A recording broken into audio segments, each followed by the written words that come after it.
mbokk internet yi asalaamaaleykum jërë ngeen jëf ci ànd bi ak Télé Sénégal TV ñu ngi leen di ziar di leen dalal jàmm ci seen 5e numéro de la semaine Sénégal Matin seen matinal préféré ñuy am toujours mbégte di ci ànd ak yéen am beneen mbégte tey dalal Cheikhou Oumar Sy nekkoon député ca Assemblée nationale jiite OCDEA observatoire de suivi des indicateurs de développement économique en Afrique ñu war a waxtaanee tolluwaay réew mi ci wàllu politique mais aussi wàllu koom-koom ak suqaliku gi askan wi yëpp di yaakaar coppite également ci ñi bees ñi ñu fal ci bopp réew mi muy président Bassirou Diomaye Faye ak son premier ministre Ousmane Sonko mais également ci seen programme de développement bi ñu war a mettre en œuvre muy le projet honorable maa ngi lay nuyu di la dalal jàmm di am mbégte lool. merci beaucoup Fatou maa lay nuyu di la ziar di ziar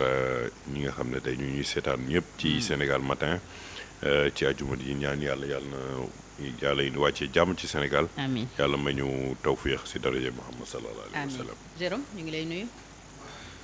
Alaaji Jérôme tey moom li Serigne Mbacké Ndiaye di wax moom ngeen dool imam Jérôme. te ñoo bañ a dugg foofu. di la fay nuyu bu baax a baax. di sant ak gërëm ñëpp ñi nga xamante ne saa su nekk rek dañuy dagg seen i activités comme ni ma koy waxee rek di ñu teewlu di am mbégte itam di déglu waxtaan yu am solo yi nga xamante ne moom la ñuy sekk ak yéen di jaajëfal suñu invité monsieur Sy di ko dalal ak jàmm di ko souhaiter itam un bon vendredi waaye xam naa moom. bon pulaar xam naa suy dem yëre bi man la koy bàyyi. non loolu moom Jérôme du ñu boole. diggante séeréer rek lu ne xëj na ci macha allah jërëjëf honorable ci wuy si bi alors ku la xam aussi xam ne da nga jege lool la famille omarienne. dégg nañu ne président Bassirou Diomaye Faye tey dafay dem julli ji fa mu nekk suite ci li nga xam ne mooy tànk yi mu tàmbalee dox ci këru diine yi. ban appréciation nga am ci loolu ak liñ fi jot a wax yépp ci ñoom. waaw mais loolu dañ koy rafetlu parce que yaakaar naa ne il y a déjà moins de 2 semaines def la nu mel noonu dem Touba. sëñ ziare nuyu sëñ Muntaxa jaar foofu dem Tiwaawoon. sëñ Babacar yàlla may ko tamit tawfiix bi nga xam ne gis na ne tey ni mu war a démarrer mandat am il faut que mu waxtaan ak kilifa diine yi parce que tamit. damay fàttale ne aadala ci dëkk bi ñu xam ne kilifa diine dañ fi jouer rôle bu mag a mag a mag ñi dañuy teg ne kilifa diine yi dafa commencé ak indépendance dañuy fàtte ne liñ fi xeex ba indépendance kilifa diine yi ñoo ko xeex boobu boo jëlee depuis Thierno Souleymane Baal jaar ci Cheikh Oumar Foutiyou jaar ci El Hadj Amadou Bamba nga jaar ci El Hadj Ibrahima Niass El Hadj Malick Sy ñooñu ñëpp ils ont joué un grand rôle vraiment contre les colons et préserver le Sénégal dikk vers les indépendances nga war ci mën a citer Thierno Seydou Nourou Tall sëñ Babacar sëñ Fallou Pedre Diop ñun ñëpp ñu nekk ñi nga xam ne indépendance bu muy jot ñooñ dañoo taxaw wax seeni kàddu jox ko taxaw ci kanamu De Gaulle ñaan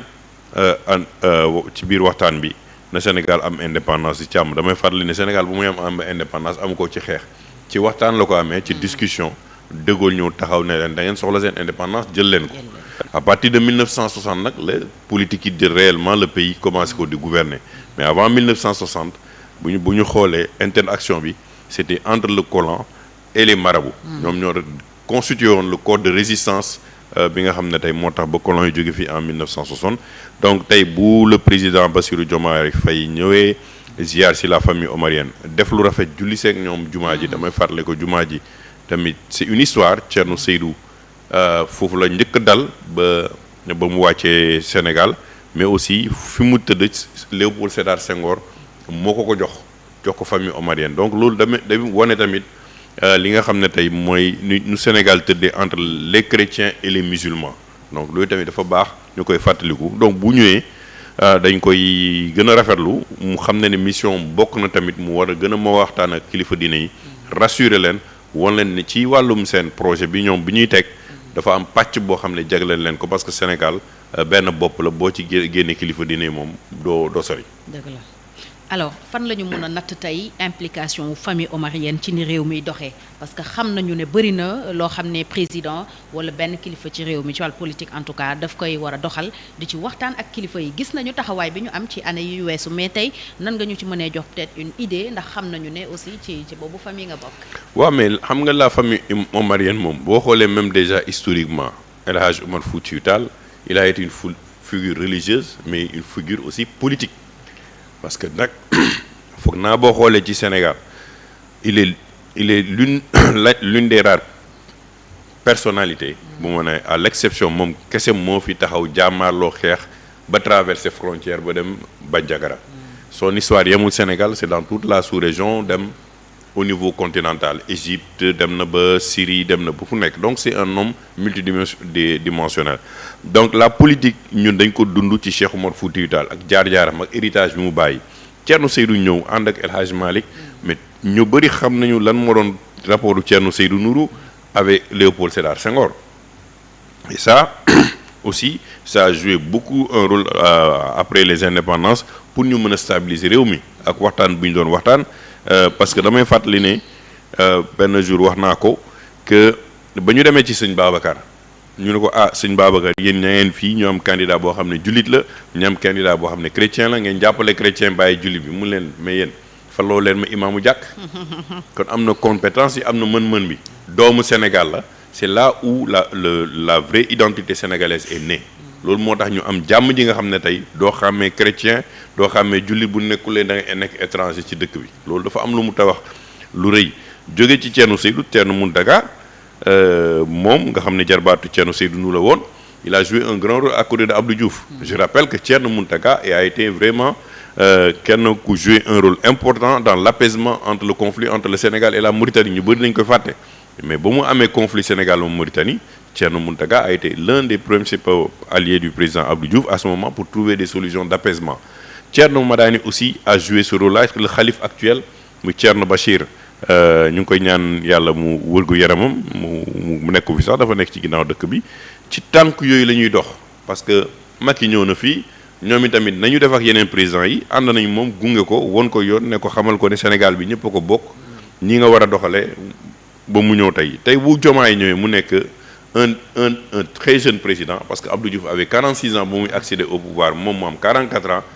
lenn rek la ñu mën a def ak moom mooy wonaat ko yoon xamalal ko historique bi gunge ko mu wax leen man fii laa bëgg jëm mën naa xam naka ngeen cey jàppee parce que yéen tamit ay këri diine ngeen bokk ngeen ci fondement dëkk bi bëgg nañu lii am bëgg nañ ci mbay mi am bëgg nañu lii lañu am ci éducation parce que këru diine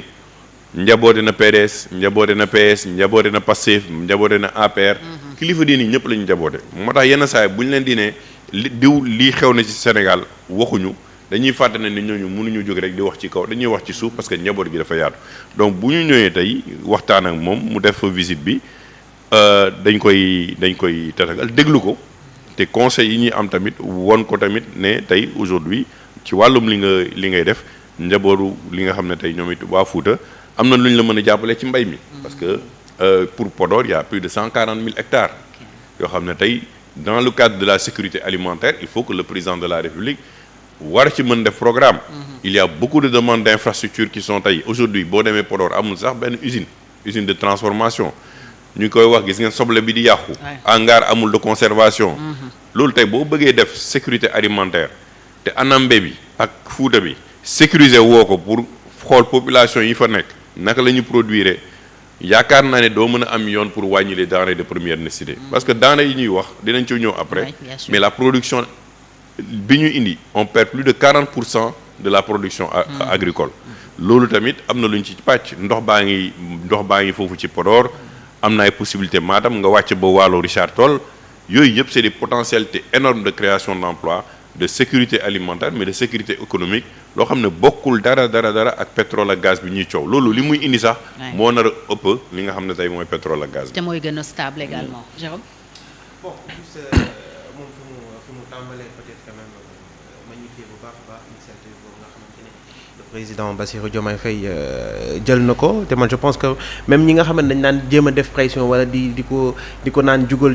dañoo xamagul rek parce que président itam soo ñëwee faw nga toog tuuti. foo nga dal xool li nga xam ne mu nekk autour de toi balaa ngay jug ne da ngay dem rendre visite ñi nga xam ne ñoom ñooy kilifa yi te tamit kilifa yi soo fa demee doo fa demee loxoy neen di nga fa yóbbu peut-être taxawaay. mais loo leen wax voilà loo leen wax. loolu mooy loxoy neen dara effectivement parce que tamit Sénégalais suñu amee ci yow confiance ba teg la ci bopp réew mi dafa am loo xamante ne xëy na moom lañ gis yow waaye tamit qualité goo xamante ne moo nekk ci yow donc loolu lépp foo nga dem matérialiser ko quand même ci kanamu kilifa gi parce que ki nga xamante ni itam moo di kilifa diine ne citoyen sénégalais la xam na li xew ci dëkk bi xëy na posture am moo ko mayul mu impliqué wu de façon directe moom itam fa nga ñëw waxtaan ak moom li nga xamante ne déy nga ko askan bi ba ñu wóolu la tey nga déy ko sëriñ bi moom itam mu accompagner la ak li nga xamante ne moom la ko yàlla may mu di xam-xam ak taxawaay bi nga xamante ne amee na ko ci diine mu accompagner la ñaanal la ndax Sénégal moom ñëpp a ko bokk soo ñaanalee président bi mën nañu wax ne ñaanal nga askan wi yëpp donc je pense que loolu déjà c'est une très bonne chose ni mu ko defee woon Tivaouane noonu la ko defee Touba noonu la koy defee tey fi nga xamante ne moo di ci famille omarienne te dinañ ko def ci yeneen famille këru diine yëpp. Bien sûr. Alors honorable ñu wax ci li nga daaneele sànq muy baisse des denrées de première nécessité bu ñu ko mënee waxee noonu président wax na ne dafa bëgg un plan d'urgence avant le 15 pour que ñu mun ko appliquer bokk na en tout cas ci attente yi sénégalais yi gën a exprimer jamono ji bañ ko faleek léegi mais est-ce que jàpp nga ne loolu mooy la bonne formule wàññi denrées yi parce que subvention la wala wàññi ay taxes et on dit que économiquement xëy na Sénégal fi mu ne nii loolu dina dis ci moom. waaw c'est que. bind naa ko démb sax ci benn contribution ba may ne président moytul nga daanu dans le piège des urgences et des priorités yàlla def na ñun ñëpp dund nañ ko pendant presque 12 ans Macky a essayé de faire baisser le prix des denrées de première nécessité dindi nañ fi ay taxes dindi nañ ko ci farine bi dindi nañ ko ci ceeb bi wàññi nañu ay matières premières yi pour industrie yi fi nekk mën a produire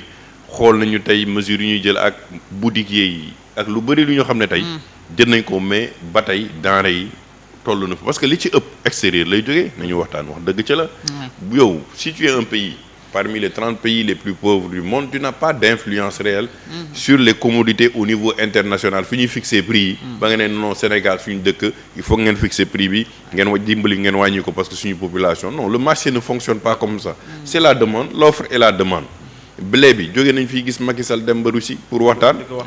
waaw xam nga loolu la ceeb bi fan lay jóge du Inde ak ay Chine ak yenn ay Pakistan yow produire oo ko tu lancé woon nañ fi programme d'autosuffisance demul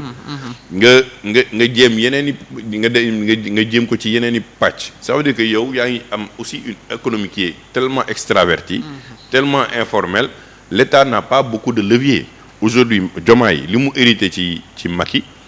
ay dette la yoo xam ne war nañ ko mën a fay en cours de la dette bi rek pour ñu woon ko fay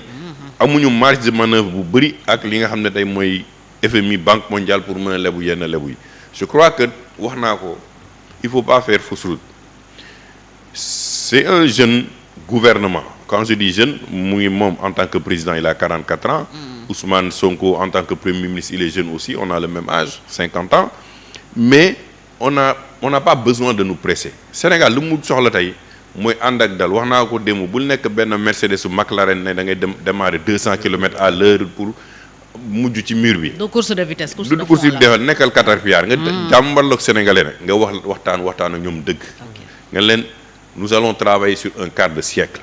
parce que li muy fi fekk bu ñu ci naree toog ci ay urgence duñ ko régler te keneen ku ñëwaatee dinañ ko teg ci ay urgence dañu war a ñun ñëpp taxaw décider ne nañuy liggéey dëkk bi sur l'éducation. dañuy yóbbu ñu ci bëri d'ici malaa sama mandat di jeex à 50% ñu fexe ba ñëpp dem secteur formation professionnelle bac bi nañu fexe xale yi 16 ans balaa sama mandat di jeex 16 ans ñu am seeni bac nga xam ne 2 ans de formation professionnelle ñu dugg immédiatement dans la production nga travailler sur 10 ans un programme boo xam ne c'est sur la semi-industrialisation l'industrialisation nga jël le secteur agricole bi nga xam ne tey mooy ce cœur de combat nga war ci mën a investir xaalis bu bëri muy nga ne da ngay def ay corridor yoo xam ne tey yaa le club des investisseurs ñu ko teg ci table bi mais li nga xam ne ñu ngi koy woowee le corridor de l'agriculture au niveau des autoroutes gis nga autoroutes yi rek déjà booy génn à droite et à gauche gis nga suuf si lu jeex la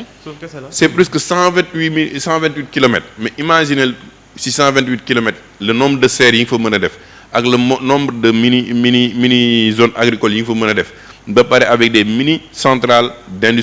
d'industrialisation de transformation et de conservation mais di nga sécuriser la zone urbaine di nga sécuriser la Dakar di nga sécuriser Kër Massar di nga sécuriser mais tu crées directement des emplois nga def ko noonu nga jël sa temps nga leen man lii laa mën fii la ñuy jëm il faut mu metti ci ñu 5 ans yi pour que les 55 prochaines années ñu war a mën a espérer wàññi denrée bi maîtriser suñu économie mais bu nekkee tey da nga xëy ne d'ici le 15 ñu jox la ay mesures yoo xam ne da nga war a mën a xool ni ngay wàccee tu vas décevoir le peuple sénégalais et ba pare yow di nga toog tamit weddi sa bopp. loolu nag man pour man le président warul dugg ci couloir man li ma koy ñaan il faut être assez courageux et dire au peuple sénégalais voici les grandes mesures yi ñu war a mën a jël d'abord dans la réduction des trains de vie de l'État, dans la restructuration aujourd'hui des agences de l'État, dans maintenant la direction bi nga xam ne tey dañ ko war a jël avec une feuille de route claire bu nga xam ne kilifa diine yi dañ ciy bokk bu ñu fàtte ne kilifa diine yi. ay baykat lañ ay baykat yu mag lañu. ay baykat yu mag a mag a mag a mag a mag muy Touba muy Tiwaawan toolu xalkom yi mais nee naa benn jour nee naa ne Macky Sall jamono yu ñu Macky Sall moo fi teekoo tey Diomaye moo fi nekk Diomaye bu woote woon ne jeunes yi nañu génn bay ñu bëri duñ dem non ñu bëri duñ dem mais le xalif bu yeewoo tey ne bëgg naa képp kuy murit ci biir Sénégal wala kii ne la képp kuy tijaan da ngay ñëw jàpp ci mbay mi gars dañuy ñëw def du volontariat loolu tamit dafay am luy jur. deuxièmement ñuy def ay crédit emploi parce que affaire yi du nekk rek taxer ay entreprise taxer ay kii droit de douane non da ngay fexe ba entreprise ne leen bépp entreprise bu fi recruter 50 jeunes pendant tel temps de période dinañ lay jox benn crédit emploi boo xam ne di nga mën nga dem ci au niveau des impôts nga réclamer ko pour nga mën a réinvestir pour dëkk bi mën a dox. affaire bi du lu nekk nga dem naj duwaañ mi ne ko jox ma 5 milliards par jour parce que dama am ay urgence du ku indi marchandise nga teg ci ay taxes yoo xam ne tey après ci boppu Fatou Thiam lay wàccaat. L'économie ne marche pas comme ça c'est pas tout c'est pas de la fiscalité et de la non il faut créer les conditions que entreprise yi war a mën a jël en charge l'emploi mais pas l'État mais gis nañu ne xëyu ndaw yi fan la mujj aujourd'hui on a pris beaucoup de jeunes dans Sonagep mais looy gis ñu ñuy def da ngay gis benn koñ nga gis 20 jeunes ñuy bale benn espace kese ñoom 20 mais loolu dafa saturé et puis tu les valorises pas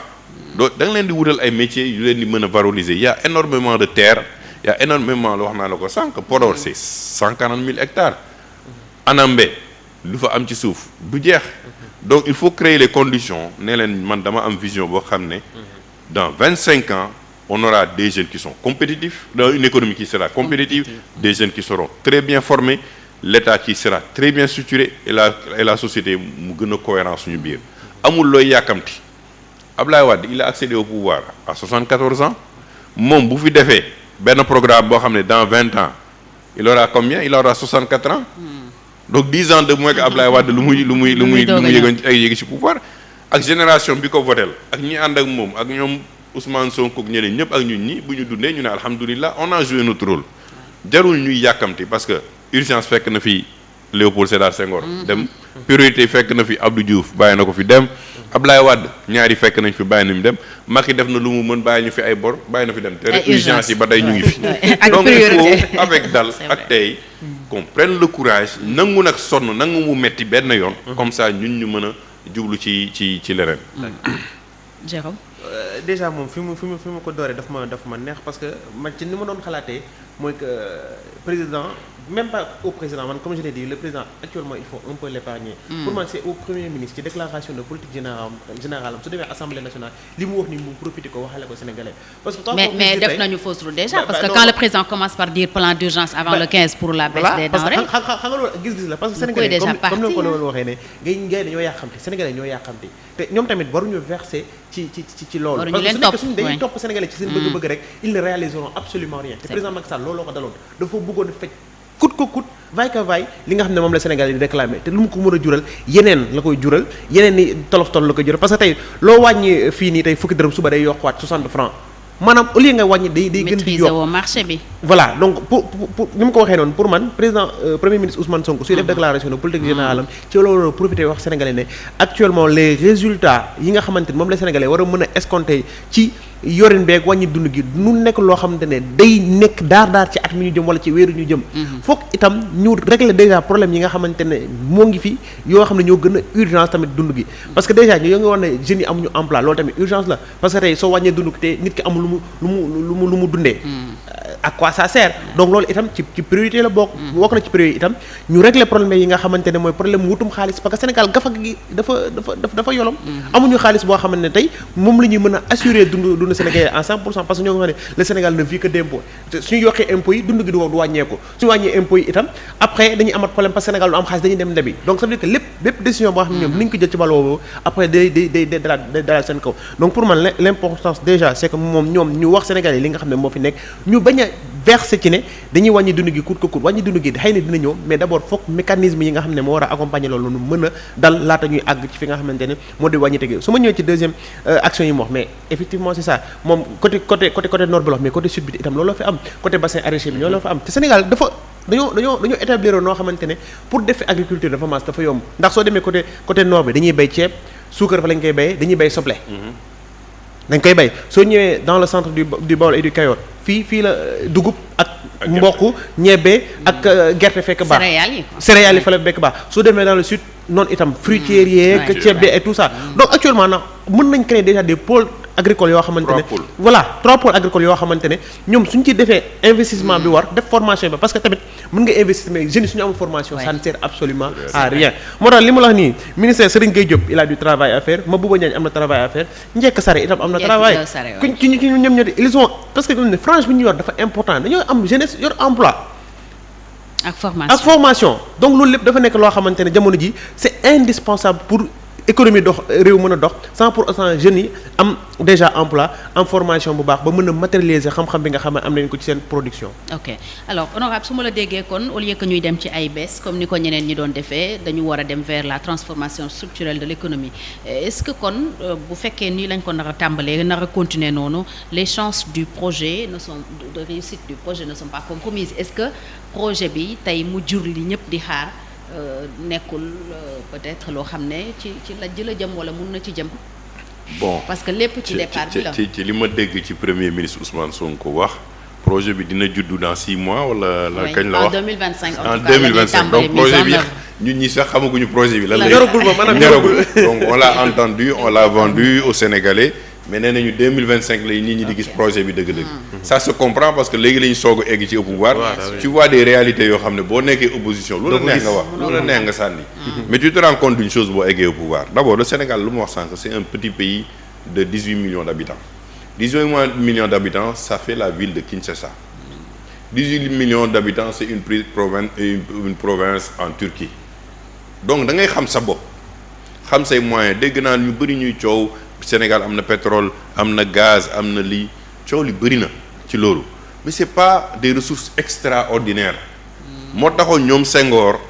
basé woon sur les ressources humaines loolu la ñu xamee Sénégal au niveau international c'est la qualité digne de la formation c'est la qualité des hommes qui nga xam ne dañu tegoon boo xam ne foo leen yóbbu ci dans le monde buñ la téyelee benn secteur da ngay ne mais ñii xanaa seen dëkk c'est extraordinaire alors que c'était l'éducation li ci la ñuy investir loolu nag bu ñu naree def fausse route dugg ci lenn loo xam ne tey ñu ngi koy dig sénégalais yi te xam nañu dig boobu mënta ne ils vont essayer de toujours faire du rattrapage mais xool leen démb rek toute la journée débat bi lan la woon ci ay nomination ay appel à candidature man xamoon naa depuis le début c'est illusoire parce que tey non Fatou quand on est en politique c'est bien c'est un vœu pieux boo xam ne am nañ ko tey ci li nga xam ne tey mooy l'exercice national mais tu peux pas le faire doo ko jox comme une affirmation tant que toogoo tu le dis par ni nos propositions li ñuy séntu woon ne lii dinañ ko jéem a xool nu ñu koy defee mais boo duggee toogee ci politique li ngay jëkk xool mooy yan homme de confiance laay àndal pour mettre en œuvre ma politique publique parce que tamit c'est pas les papiers c'est pas les CV des fois que beaucoup de gens ont servi aussi dans l'État mais ba ñuy ñëwee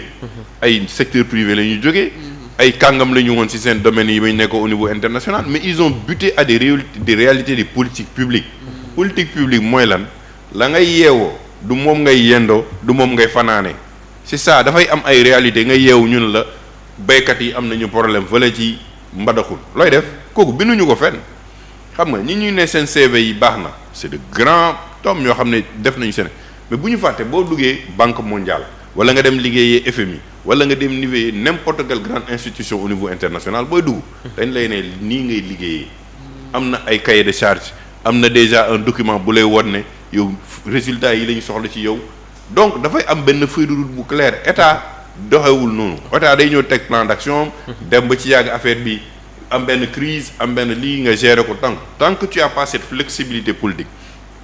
tant que par exemple le ministre de l'agriculture ne connaît pas les bons relais au niveau local ak ñan la war a waxal ci wàllu mbay bi il peut faire tous les bons plans mais au niveau de l'application ça ne va pas marcher parce que dem nga ci benn zone boo xam ne fàtte na nga boo pour mu mettre ko en œuvre il faut nga wax ak nga wax ak benn sëriñ wala il faut nga dem wax ak benn kii te kooku yow doo ko xam lu dul dans le secteur dans ton administration ñi nga xam ne am nañ fi expérience dañ leen ne attention monsieur le ministre lii mënoo ko def parce que bañ ko fi defee woon doxul woon lii moo doon taxul woon kii mooy sa relais foofu waxal ak moom ba pare yooyu yëpp c'est des enjeux mais yeneen enjeu dafa am nañu jël par exemple les ICS mais tey mënuñu nin tey am fleuron bu mel ni les ICS bàyyil ko indien loolu xel xalaatu ko loolu moo tax sañ sim tëj yow nga bàyyi loolu yëpp faatu Jérôme nga dem di jëndi engrais jaay ko sa baykat à 25 000 francs te nga am matière première mi sa dëkk tey nga am gaz nga war ko mën a produire sa bopp nga am sañ sim bi nga xam ne ba gaz amul woon mu ngi amoon Sénégal di ko jaay sous région bi yow du temps de waaj ñu yàq loolu yëpp pour gagner plus facilement de l'argent ñu dem joxe ko indiens yi ñi nga xam ne tey même ñii di dawal camions yi ay indiens la ñu wala ay repris de justice lañu c'est des situations aujourd'hui qu'il faudra prendre en compte moo tax ma ne le président Diomaye il a du travail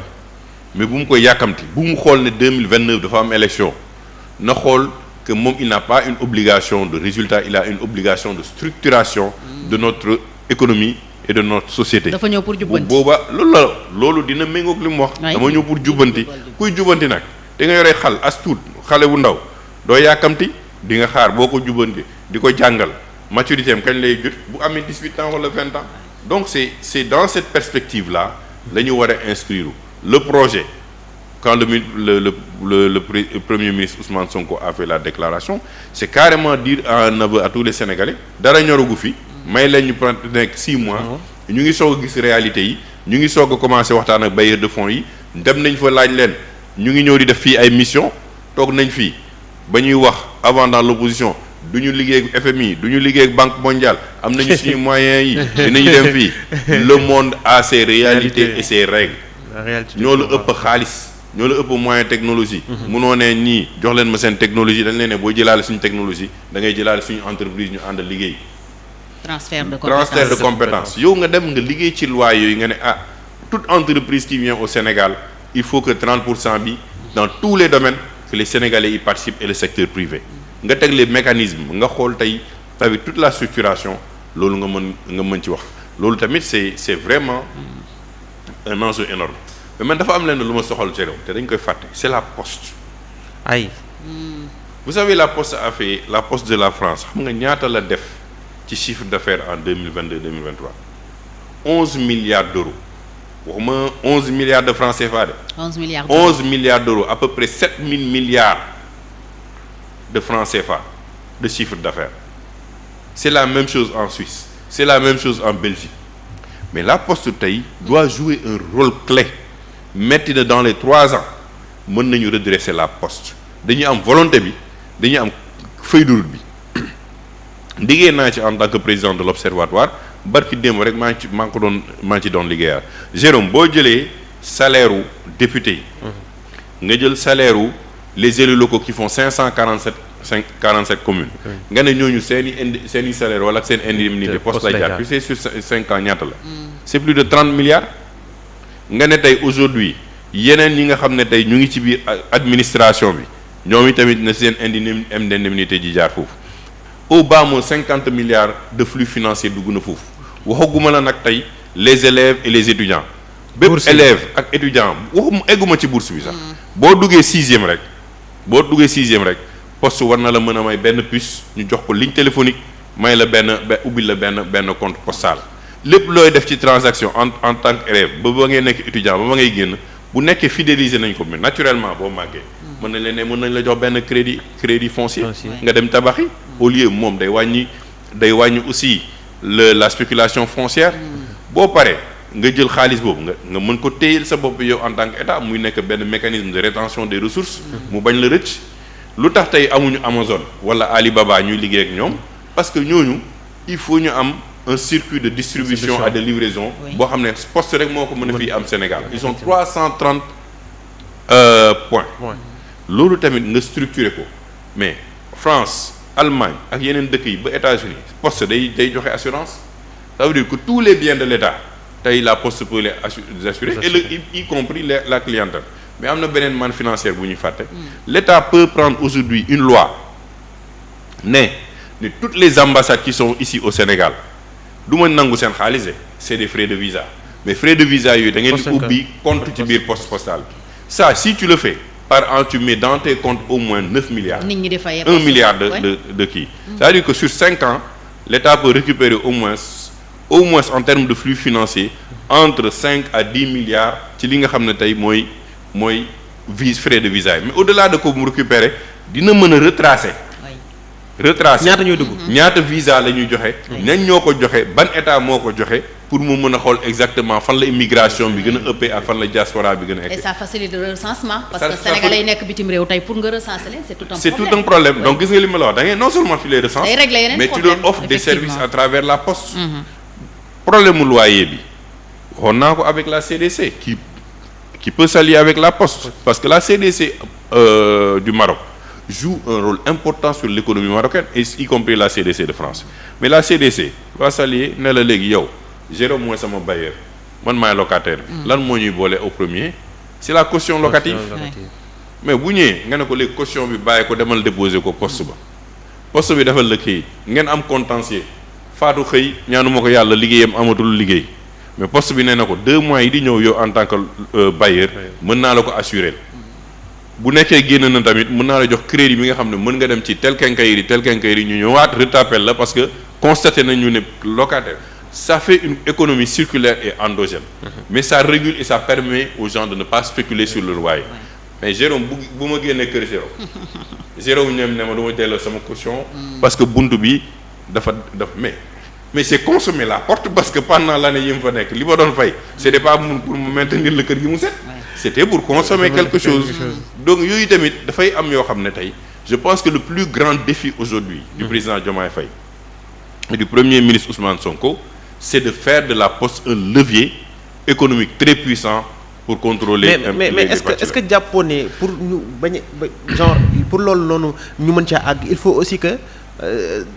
ci poste yi nga xam ne ñoom la ñuy nommer rawatina directeur bu poste est-ce que du ñu éviter di ko jox ñoo xamante ne dañuy politique parce que manne financière ba nga wax di c'est une manne financière importante même tey su nekkee proposition yi nga def yëpp ñoom topp nañ ko ba di ko doxal ba y a aussi les réalités politiques qui sont là le recrutement clientélisme politique baa ngi fii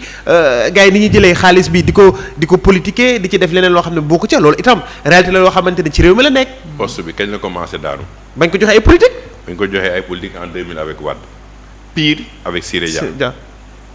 Il faut le dire il faut le dire parce que état bi vache laitière la koy def. non pire que vache laitière ils ont complètement déstructuré et vidé la poste. alors que la poste c'est un outil puissant économique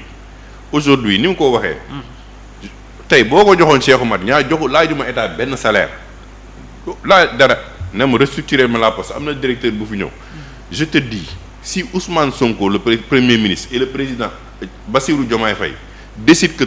aujourd'hui tout leur salaire wala yéem ñu nañ ko dugal poste ne booy dem leen ngeen ubbi ay compte suba nga régler le problème tu assainis complètement la poste wàññi personnel bi formaté ñeneen ñi mais aujourd'hui dans la distribution donc rek la livraison cak-cak yi ngay jël nga ne leen comme itchi yeeg yooyu yéen ñëpp mën ngeen liggéey ak la poste en termes de livraison mais da ngeen di am seen i tenue da ngeen am assurance di ngeen am seen plaque dinañ leen former léegi tout ce qui est dépôt de colis pour la poste ak fu mu mënta nekk Sénégal yéen yaa leen koy assurer. nga formaliser déjà benn secteur aujourd'hui partout dans le Sénégal tu as des cak-cak tu formalises un secteur mais aujourd'hui ils ont une couverture médicale boo xam ne mën na leen permettre ñu assurer seen bopp ci lenn li ils ont au moins un crédit qui leur permet ñoom ci seen bopp ñu war a mën a dem ci poste lebu tabax seen kër wala def seen beneen économie loolu mooy l'économie sociale et solidaire loolu poste bi mën na ko mais il faut comme ni nga ko waxee kañ koy jox mu xam ban rôle la ciy jouer ñoom itamit ñu nangu déglu nangu jël risques yi on va vers des élections après des législatives ñu appliquer ko les élus locaux ñu appliquer ko c'est une première phase récupérer li nga xam ne tey loolu la ñu war a mën a récupérer jox ko la poste la ñu gis nga li ñu nar a supprimer ay institutions. c'est minime par rapport ak poste bi li mu leen mën a rapporter dans les 4-5 ans à venir. mais il faut avoir du courage et il faut avoir même baykat bi suba bu bëggee jënd engrais poste am na fépp Sénégal pour éviter la corruption ñuy détourner loolu yëpp mais day dem poste ba mu fay ñu jox ko benn numéro ne ko distributeur bi jóbul ko ticket bi. mu dugal ko ci machine bi ñu xam ne ni jot na ko mu livrer ko la technologie est là bu demee mu scanner ko mu génne turam fay na poste bi ba pare jox ko 20 saakam d'engrais yooyu tamit bu nekkee c'est quelqu'un un gros producteur aussi c'est la même chose day dem ci poste ba fay 10 millions wala 30 millions mu dem ñu jox ko son lot mu dem loolu aujourd'hui baykat bi yor na téléphone yor na application xam na luy Wave xam na luy Orange Money xam na donc il faut profiter de la technologie pour régler beaucoup de problèmes avec la poste. mais est-ce que kon nomination politique yi nekkul danger parce que bu ñu jëlee exemple poste nomination politique moo fa indi li fa xew. waaw mais nomination politique yi dina jafe ñu moytu ko c'est-à-dire que ni ñuy nommer tamit na fekk ne am nañu profil bi. mën na nekk ki Cheikh Oumar ànd ak yow mu am profil bi mais boo demee jël Jérôme juste parce que da nga bëgg a wane Sénégalais yi ne oui on avait dit ça. Jérôme ñëw toog deful li ko war alors que Cheikh Oumar. au moins ba muy politique di ànd ak yow am na vision bi nga xam ne tey embrassé na ko pour ànd ceeg yow pour mën a def li nga léegam parce que bu may adhéré ci parti politique vision am ak gëm-gëm moo ma fay dugal c'est pas que je suis incompétent moo tax ma ànd bu ñu eggee di nga ne non du ma jël Cheikh Omar parce que wax naa lii mais il faut mettre les choses aussi xool boo saytoo Jérôme nga xool ne Jérôme moo ko gën a mën a def Cheikh Omar tamit nga ne Jérôme dénk nañ la ko Cheikh Omar yow c'est vrai que tu as été un bon militant tu adhères à notre vision mais gungeel Jérôme ba ci kanam ba ñu xool exactement s'il aura des résultats loolu c'est comme ça que un État fonctionne man je ne vais pas discriminer li may bañ rek je les ai avertis avant Jérôme nee naa leen il faut éviter le populisme. il faut éviter de. da nga jàpp ne déclaration yi ñu doon def. non déclaration yi xam nga temps jamono jooju boo ko waxee ñii sax duñ la déglu. bu ñu la waxee yenn yi nga leen c'est pas possible. ñu la non tu n'es pas patriote bëggoo dëkk bi ñun dañu gëm ne. mais munoo yeewu fii lebu xaalis te jaaroo FMI wala Banque mondiale day fekk ne yow dëkk boo xam ne tey tu es vraiment solide. la souveraineté économique ak nationale bi ñuy wax pourquoi le débat sur la monnaie man mosuma ci sori man je suis bien heureux de dire que bëgg naa toog dund gis ne Sénégal am na monnaie boppam mais on n'est pas encore productif on a une économie extravertie on est dans une zone à faible économie li ci ëpp matière première lay dañ koy indi wax leen mooy tey ñaata homme d'affaires sénégalais ñoo fi am jet privé ay bëriwul de amul sax ñaar wala ñett nga ci ko bu bëri ay layu si wala mais amul boo demee Ghana boo demee Niger da nga koy gis comme ni ngay gisee taxi tey fii suñu homme d'affaires yi première ak business class dañuy xëy wala oto bu rafet donc je te dis y a des réalités ces réalités boo koy dund nag da ngay xam yow exactement lan ngay wax ak fa ngay jëm la monnaie tey aujourd'hui l'inflation mu ngi xaw a rey Nigéria et pourtant ñoom ñoo ñu ëpp ressources ñoo ñu ëpp production Ghana dem nañu ba nekk en défaut de paiement te ñoo ñu ëpp pétrole ñoo ñu ëpp gaz Afrique du Sud la même chose donc c'est pas une question de monnaie c'est d'abord faire en sorte que tes ressources personnelles ta jeunesse que tu as qui constitue le corps bi nga xam ne moo yore sa dëkk na nga fexe ba au moins 50% bi nekk dans la formation professionnelle ba nga xam ne tous les secteurs mën nañu nekk des gens productifs nga am une société semi-industrialisée à industrialisée bu boobaa tout le marché sous-régional nga assurer ko garantir ko sa bopp loolu c'est foofu la koom-koom bi am mais si tu fais de bonnes déclarations nga xëy nga nekk présidence Cheikh Oumar ñëw ne la monsieur le président voici les réalités du pays lii la ñu amagum ci koppar gi te lii la ñu am ci demande sociale yi ñu war a régler fan ngay dem doo dem fëggi waa France doo dem fëggi waa FMI doo dem fëggi waa Banque mondiale c'est comme si nga ne tey man Cheikh Oumar je vais faire des affaires au Sénégal sans passer par les banques mais doo sori donc y a des réalités yoo xam ne il faut le faire ba nga am nag ba nga moom sa bopp ba nga mën a xool li ngay def ba pare c'est comme le débat sur le pétrole et le gaz dañuy renégocier contrat yi dañuy gën pour moi c'est pas la peine tu es déjà arrivé à 90% avec Woodside tu es arrivé à presque 75% avec BP fexeel ba xaalis bi fay jóge nga mën a jël manne financière boobu nga dugal ko ci yaakaar teranga bi nga xam ne 100% yaa ko moom sa gaz la Thiès la nekk nga créer say secteur minier à partir de Thiès ngay transformer mooy projet bi ñu am ak ñoom Pierre Atepa la route de l'acier de l'aluminium jëli fer bi nga jëlee ko Sierra Leone c'est à moins de 700 kilomètres nga jël bauxite bi de Guinée nga ñëw transformer ko nga am fer ak aluminium nga jaay ko la ca des nga transformer li am ci biir dëkk bi. l'or aujourd'hui nga ne société yi bàyyi leen fi ci biir Sénégal au moins bàyyi leen ma RSE bi jox leen ma 1 tonne à 2 tonnes d'or mu toog ci dëkk bi mais loolu bijoutier li ñu ci mën a liggéey ci 1 tonne d'or ak 2 tonnes d'or c'est ça qui fait rouler ton économie mais ça demande vraiment une concertation large ba pare fàtte suñu bopp mais bu ñu nekkee dem ci dynamique politique le 15 il faut qu'on ait des mesures il faut que ñu topp ñi nga xam ne tey dañu détourner c'est bien les détournements la transparence la reddition des comptes doivent être une norme et non une exception c'est-à-dire que man Cheikh Omar ñu fal ma suba président waruma def de ay saytu alalu askan wi comme une super priorité les corps de l'État IGE OFNAC ñoom ñëpp nañ bu may toog ñu ne ma lii moo fi nekk mais est-ce que défaut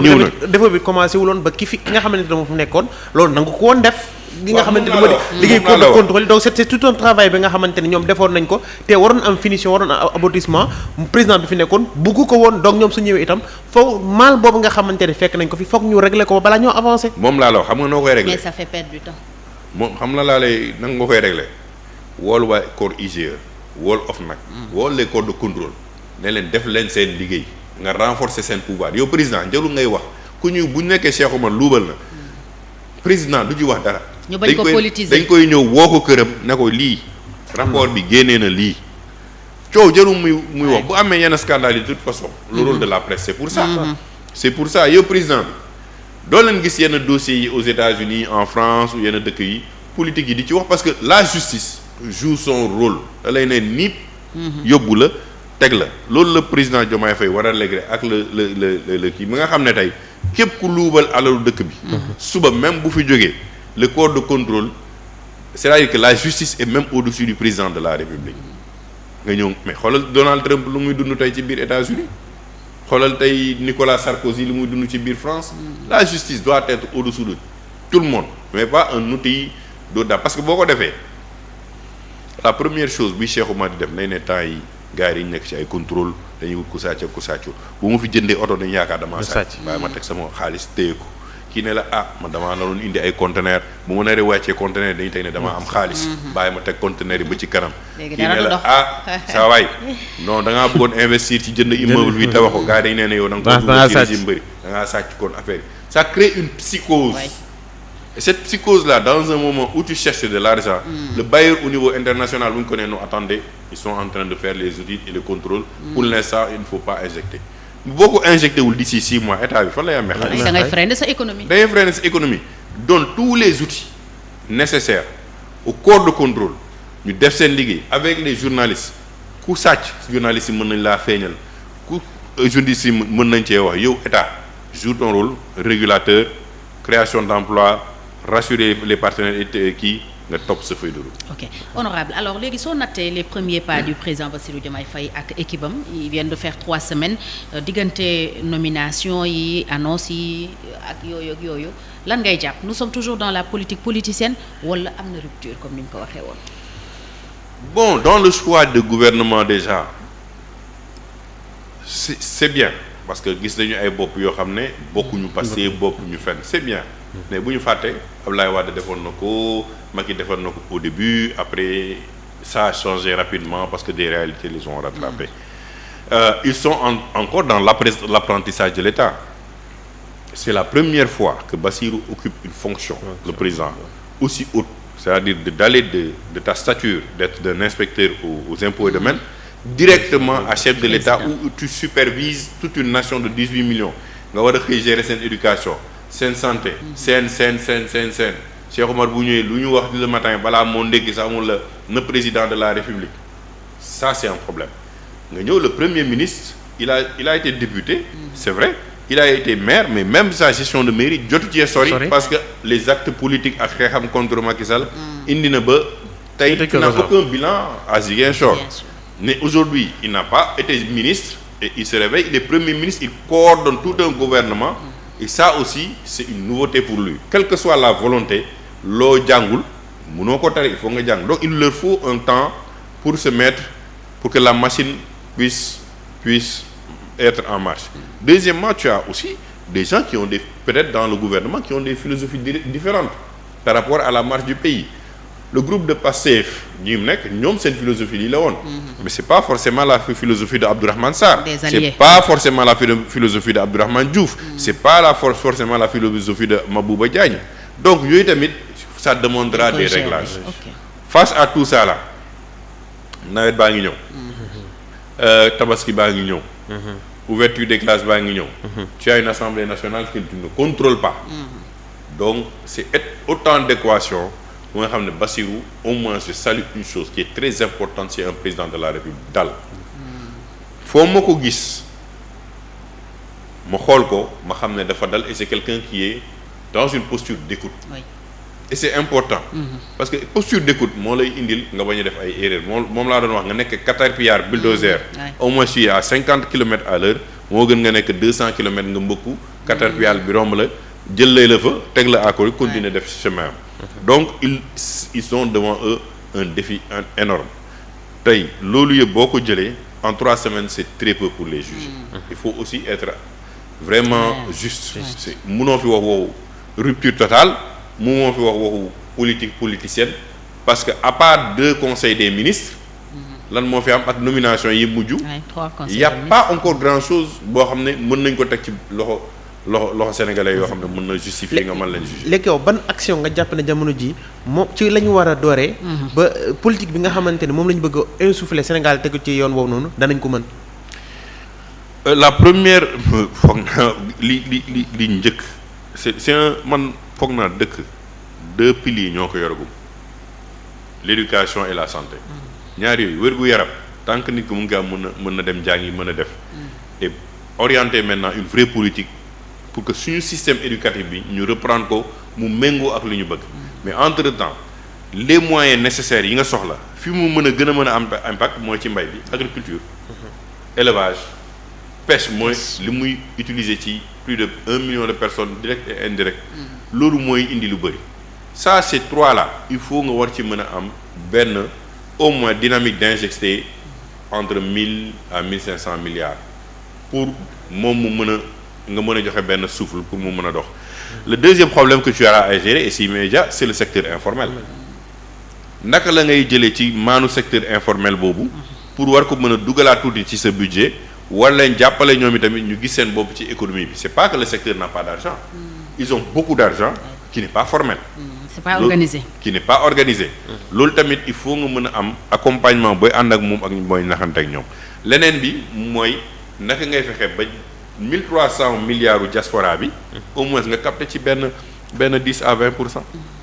parce que les man dañuy wax ne 1300 milliards yi mais 1300 milliards yi c'est pas chiffré dans le budget de l'État. kenn du ko sentir. kenn sentir ko parce que benn mbokku Fatou bu nekk à l'extérieur ne ko Fatou dama bëgg a tabax Fatou li ci ëpp day dem ci biens et consommation ay fayu kër gi donc c'est pas de l'argent qui est vraiment injecté pour mu supporter les politiques publiques. Il faut nga mën a ne diaspora bi ci wàllu mbay bi am nañu ay bons yoo xam ne tey boo leen ko jëndee yéen en tant que diaspora mën na leen jural dans 5 ans benn 1 million 2 millions 3 millions. Donc on a besoin de 10 milliards mais facilement boo ko ubbee ak les garanties de l'État tu peux mettre de l'argent nga jël nga def lii ci mbay bi nga def lii ci santé bi nga def lii ci éducation bi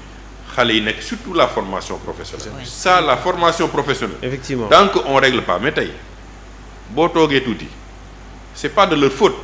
mais man bu ma toogee ñaari yoon ñetti yoon woo sama benn booyu koñ mënu ma defal benn peinture wala couche de peinture mais booy pour le foot bi nekk fii. te moom xam na ne fii bu liggéeyul tey du am lu mu ndekkee du mu am lu mu añee du mu am lu mu reer Fatou ne ko kaay peinture ma da koy peintural ba mu set wicc boole ci nettoyer ko ba mu set Fatou jox ko mu def neexal ko c'est ça parce que moi j'ai fait l'extérieur qui fait l'extérieur c'est que la première chose à l'extérieur c'est la survie li yow Jérôme di bañ man dama koy nangu parce que man aw ma fi njaati gi aw ma leneen sama njaati gi mooy samay loxo donc aujourd'hui tout ce qui est travaux moo tax pël yi di ci dugg bu ñu duggee dañuy am xaalis tout ce qui est carrelage ak yenn tey Turquie ñu ngi ciy dugg ak italiens yi parce que tey le marché est là la demande est là donc ñun dugal nañu suñu bopp jeunes yi ak xale yi il faut nga dem école nga génne avec bac management nga nekk commercial nga nekk lii directeur de marketing wala dugg administration mais les Ndiouba Kébé les Djili Mbaye les grands les Bokar kii Samba c'est pas l'école moo leen jox c'est juste voir un secteur s'investir dans ce secteur mu indil la xaalis ñi ci ëpp xaalis ci dëkk bi du ci njàng moo leen ko jox c'est pas être derrière un bureau ça c'est vrai c'est vraiment loolu la les Bill Gates yi ngay dégg c'est pas derrière un bureau qu'ils ont leur argent les Facebook moom muy juddu ci du condition nekk bureau tey aujourd'hui il faut que ñu mën a xam ne l'entrepreneuriat c'est autre chose lenn rek nag laa xam ne gis naa ko ci gouvernement bi loo xam ne appellation boobu waruñu ko woon dugal le secrétariat sur xawma l'encadrement du pays du paysan la ñu wax am na lu ñu ko mais le terme paysan est resté le paysan aujourd'hui est devenu un terme péjoratif parce que tu lis le paysan à la pauvreté automatiquement bu ñu la nee kii baykat la ca ëpp yow yaa ngi imaginer dans ton imaginaire yorul c'est donc comprendre que li nga wax parce que même dans nos cahiers à l'école bu ñu lay woon baykat mu ngi yore uubi mu ngi sonn benn case mu ngi fële tu vois aujourd'hui il faut parler d'entrepreneur agricole quand tu mets le terme entrepreneur agricole personne ne retrouve sa dignité mais elle participe même dans l'appellation dans les politiques publiques. parce que bokk na ci lay valoriser métier boobu. tey koo ne demal bay xëy na étudiant bu génne université nga ne ko demal bay. mais day gis boppam ne la waaye man naa ma xoolee yow Fatou ma ne naa nekk benn paysan. mais les agriculteurs boo ko neewee quand tu sors de l'école on te donne à l'école déjà on te dit tu peux être un entrepreneur agricole le fait ñu ne la un entrepreneur rek agricole. boo génnee rek yor sa cravate dem ci chambre ñëw wàcc dindi sa cravate wàcc xool teg mais tu crées de l'économie locale ba pare jënd sa oto jënd say kii di dox comme ñëpp di def lu ñu def il faut enlever dans la tête des Sénégalais surtout des jeunes que l'agriculture l'élevage la pêche c'est des pauvres qui le font c'est pas vrai c'est un secteur qui est très porteur maintenant boo ko defee tu crées une valeur ajoutée dans leur formation foofu noonu est-ce que itam du ni mu la ko waxee woon sànq fi nga xamante ne foofu la ñu war a yokk doole population yi nga xamante ne ñoom ñoo ci yëngu parce que sànq maa ngi wax naan di nga ko bëgg mais soo ci amul xam-xam soo gëstuwul xam-xam yi on se limitera juste à ce qui est ça def agriculture bu ndaw bay ci mooy ki méthode archaïque yi parce que looloo fi nekk lu tax ñuy comparer li nga wax nii ne des paysans ñi nga xam ne ñuy bay à des personnes pauvres parce que ñoom bay dundee la ñuy def tey da ngay bay léegi am na ñoo xam ne bay noor bi sax bëriwul da ngay bay ci nawet bi 3 mois nga am say 50 sacs de 1000 am 40 sacs de ni nga sax de maïs yaa ngi bay ceeb yaa ngi bay ñebbe ak loolu lépp tey bëri na mais lan nga ciy def benn da nga koy def pour ta consommation benn bi pour sa bétail ren nga jaay ko am ci xaalis dundee au lieu que yow nga xool nooy investir pour yokk loolu pour li ngay bay nawet nga mën ko yokk ba may mën di bay noor ba yow tey nga mën a extendre li nga xam ne moo di say production parce que li nga xamante tey moo la war a may mu di xam-xam gu sori gi nga xam ne moo la war a may loolu xalaat boobu noonu nga war ko am doo ko am parce que yow yaa ngi xalaat nan foog ma tey ma am xaalis pour mën a faj samay parce que da ngay survivre da ngay jéem a dund non c'est là où on attend l'État peut-être oui non seulement c'est là où on attend l'État mais c'est là où on attend le secteur privé surtout parce que li ngay wax ni problème de structuration de l'économie la de la petite échelle à la grande industrie mooy ka am benn hectare am na mu koy bayee ba ca am kii am 5 ba ka am 10 ba ki am 100 ba ka am 300 c'est une chaîne c'est une chaîne importante boo xam ne da nga koy structurer parce que boo demee ci yenn zones yi si tu n'as pas d'agriculture familiale ça ne va pas marcher donc il faut savoir comment structurer ça mais lan lay état bi di def day créer ay des champions agricoles day ne secteur privé j'ai tant de man boo xam ne mën naa ko def à seen disposition mais nii lañ koy encadrer voici li ma bëgg ci yéen nga jox ko mais Dangote c'est l'état nigérien moo ko créé d'autres et d'autres mais nga ne leen yéen ci mbay mi je vais investir mais keroog toog naak Mabouba Ndiaye qui a sorti une idée excellente nee na lañ def benn canal buy jógee du nord croisé jógee sud bépp nga xam ne ndox bi dina am fu mu xam ne dinañ ko mën a wasaare ci agriculture bi bokk na ci problème yi mbay mi l'Égypte est en train de le faire il nous a montré c'est le secteur agricole qui peut absorber très facilement plus d'1 million d'emplois à 2 millions d'emplois. Ça c'est vrai. Donc pour régler le problème mu xëy ndaw yi il faut que ñu yóbbu leen dans les secteurs porteurs tey la pêche mais xaalis bi di dugg la mooy moom laa lay wax tout à l'heure sur la poste mais la pêche ndaw si day xaar mareyeur maire yi dañuy xaar mareyeur yi ñëw bu mareyeur yi ñëwee ñu jël ko transformer ko wala jaayaat ko dugg ci marché bi mais xaalis boobu ce n'est pas traçable ça n'entre pas directement dans l'économie bu nekkee waa ji indi na jënam ne ko jaay naa la ko poste am na benn kii application mu jàpp ko ndaw si dugal foofu dem jaay ko elle a un compte au niveau de la poste qui l'accompagne dans son business mën na ko sax financer maa ngi nuy waay la waa DER sama xarit bi Rama Diaw dama leen di Ramatoulaye Diaw dama leen di sànni xeer souvent mais nii DER defee ba am les microfinancements là noonu la ñu waroon accompagner la DER ak la poste ñu lëkkaloo ak CDC ak ñooñu créer ces microfinancements là à une échelle importante pour la pêche pour l'élevage suma mbokk pël yi nga xam ne tey dañuy yore xaalis ba si yàgg ñu agressé leen xaalis ba dem parce que ñoom pour ñoom dañ ci xaalis moom ak dee la ñu yemale il faut transformer l'esprit de ces gens-là pour li ma la wax lu koo mën a xool tu le regardes plus que c'est un monsieur pauvre non mais c'est un entrepreneur dans l'élevage mais da nga koy jox yoon donc l'économie s'organise moo tax ma ne sànq le président Diomaye Faye n'a pas une obligation de résultat il a une obligation de structuration bu mu yàkkamti que dund ba fekkee lu muy structuré xëyrul ko dund li mu wax da nga nekk ci gone alhamdulillahi rabbil alamin toutes les potentialités sont là mais des potentialités qui sont pas organisées amul parce que sénégalais bi bu xasee waaw sénégalais bi bu xasee ba génn Sénégal foo ko mënta dem ci àdduna l'effet de survie day fexe mu nekk meilleur dans ce qu'il fait mais aujourd'hui la facilité c'est quoi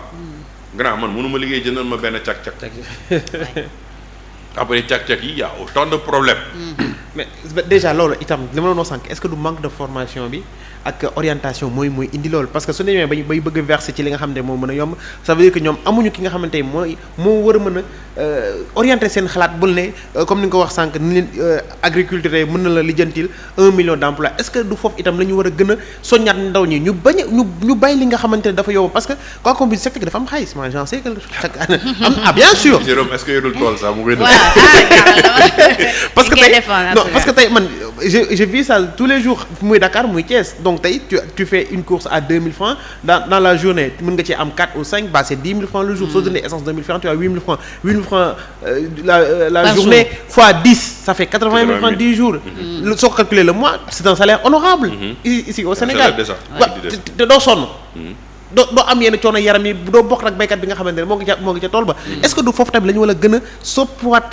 xelu ndaw ñi pour ñu bañ a bëgg loo xam ne dafa yomb ci ñoom waaw mais loolu laa la wax même l'agriculture mais mbay mi mën na leen indi lu ëpp loolu su fekkente ni organiser nañ ko peut-être mais ñun OSIDEA wax bind nañ ko l'agriculture périurbaine tey dem nañu seeti le cas de Lendeng di ngeen nga Guy Marius Sagna mu ci wax l'honorable député mais ñu ñoo fa njëkk a dem ñun ñii ñoon njëkk a dem Lendeng porté ko yóbbu ko wax ko président de la République attirer attention parce que Lendeng c'est 56 hectares c'est-à-dire que loolu c'est le dernier poumon vert de Rufisque gars yi bëgg ko def ay kër ay promoteur ay kii yooyu alors que loolu li ngay wax c'est la petite agriculture périurbaine nga jël Diamniadio nga def fa ay sphères da ngay dem ci yenn villes yi booy wàcc ak avion yi tu vois les sphères à l'intérieur ñoom nga xam ne directement damay wàcc sama liggéey Fatou au lieu muy sonn day wàcc ni traversé buy jaar ci autoroute à péage bi bifurqué dugg ci sphère bi jënd tomate am jënd soblem jënd kii mais ñu koy def ci biir koñ yi la ñuy dëkk ci biir kii bi la ñuy dëkk c'est de l'agriculture périurbaine tu le fais de là-bas jusqu'à Touba mais tu crées plus de 100 000 emplois tu crées une économie qui marche parce que l'infrastructure tali mu ngi fa xam nga li nit ñi di doon ne non tali kenn du ko lekk c'est vrai tali kenn du ko lekk mais saaku ceeb ba muy dem Touba ay jamono da doon fanaan ci guddi gi fii ngay dugg bëccëg balaa muy egg Touba ci guddi gi la fay dugg pour ñu mën ko lekk le matin tey da ngay jóge 8 heures déposer ko à 10 heures Touba dellu si waat añ yóbbuwaat beneen loolu lay infrastructure du tey ça fait permettre l'économie d'aller plus rapidement il faut pas que ñoom tamit qu'ils aillent dans une politique d'urbanisation agressive il faut que l'urbanisation soit spatiale zone de conservation ñu ne zone bi nekk Dakar c'est une zone de sécurité alimentaire de proximité Diamniadio li ñu fa tabax doy na lii des ci hectares yi nañ ko def ay sphères booy ñëw liggéey fii ñu wàcc parce que y a la sphère de les 2 sphères ministérielles il y a Amadou Mahtar Mbow, il y a Nations Unies mais lekk boobu fan lay jógee au lieu nga koy importer créer les conditions avec déjà l'université Amadou Mahtar Mbow que étudiants yi di bay foofu ci périmètre yi foofu à Sébikotane à Pout à Ndiass ba nga xam ne ñii nekk côté boobu yëpp seen soble seen tomate seen besoin de base dina ñëw à des prix noonu ngay wàññee les denrées de première nécessité mais bu ñu fi demee dañuy wàññi ay ban taxe la ñuy wàññeeti léegi ban c'est-à-dire que il faut que la réflexion soit profonde il faut que la réflexion ne soit pas partisane il faut qu'on oublie les termes comme PSE projet Mademba ak Massamba c'est le Sénégalais qui importe il y a deux choses qui nous manquent yaa ngi ko doon wax sànq moo tax ma teg insistance ci éducation bi c'est-à-dire que le président Bassirou Diomaye Diakhar Faye s'il décide aujourd'hui que dans 15 ans les élèves qui vont sortir avec le bac à 15 ans revoir notre curriculum s'il le fait et dit après ça 75% yi dañuy dem ci formation professionnelle 2 ans de formation lañu leen di jël obligatoire la ca des dañ leen di def pour des technologies des formations de pointe avec aussi l'armée les forces défensives du pays qui participent parce que bu ñu génnee vacances par exemple élèves yi c'est pas élèves yi ils sont pas obligés d'être intelligents dans toutes les matières mais matières yi nga laaj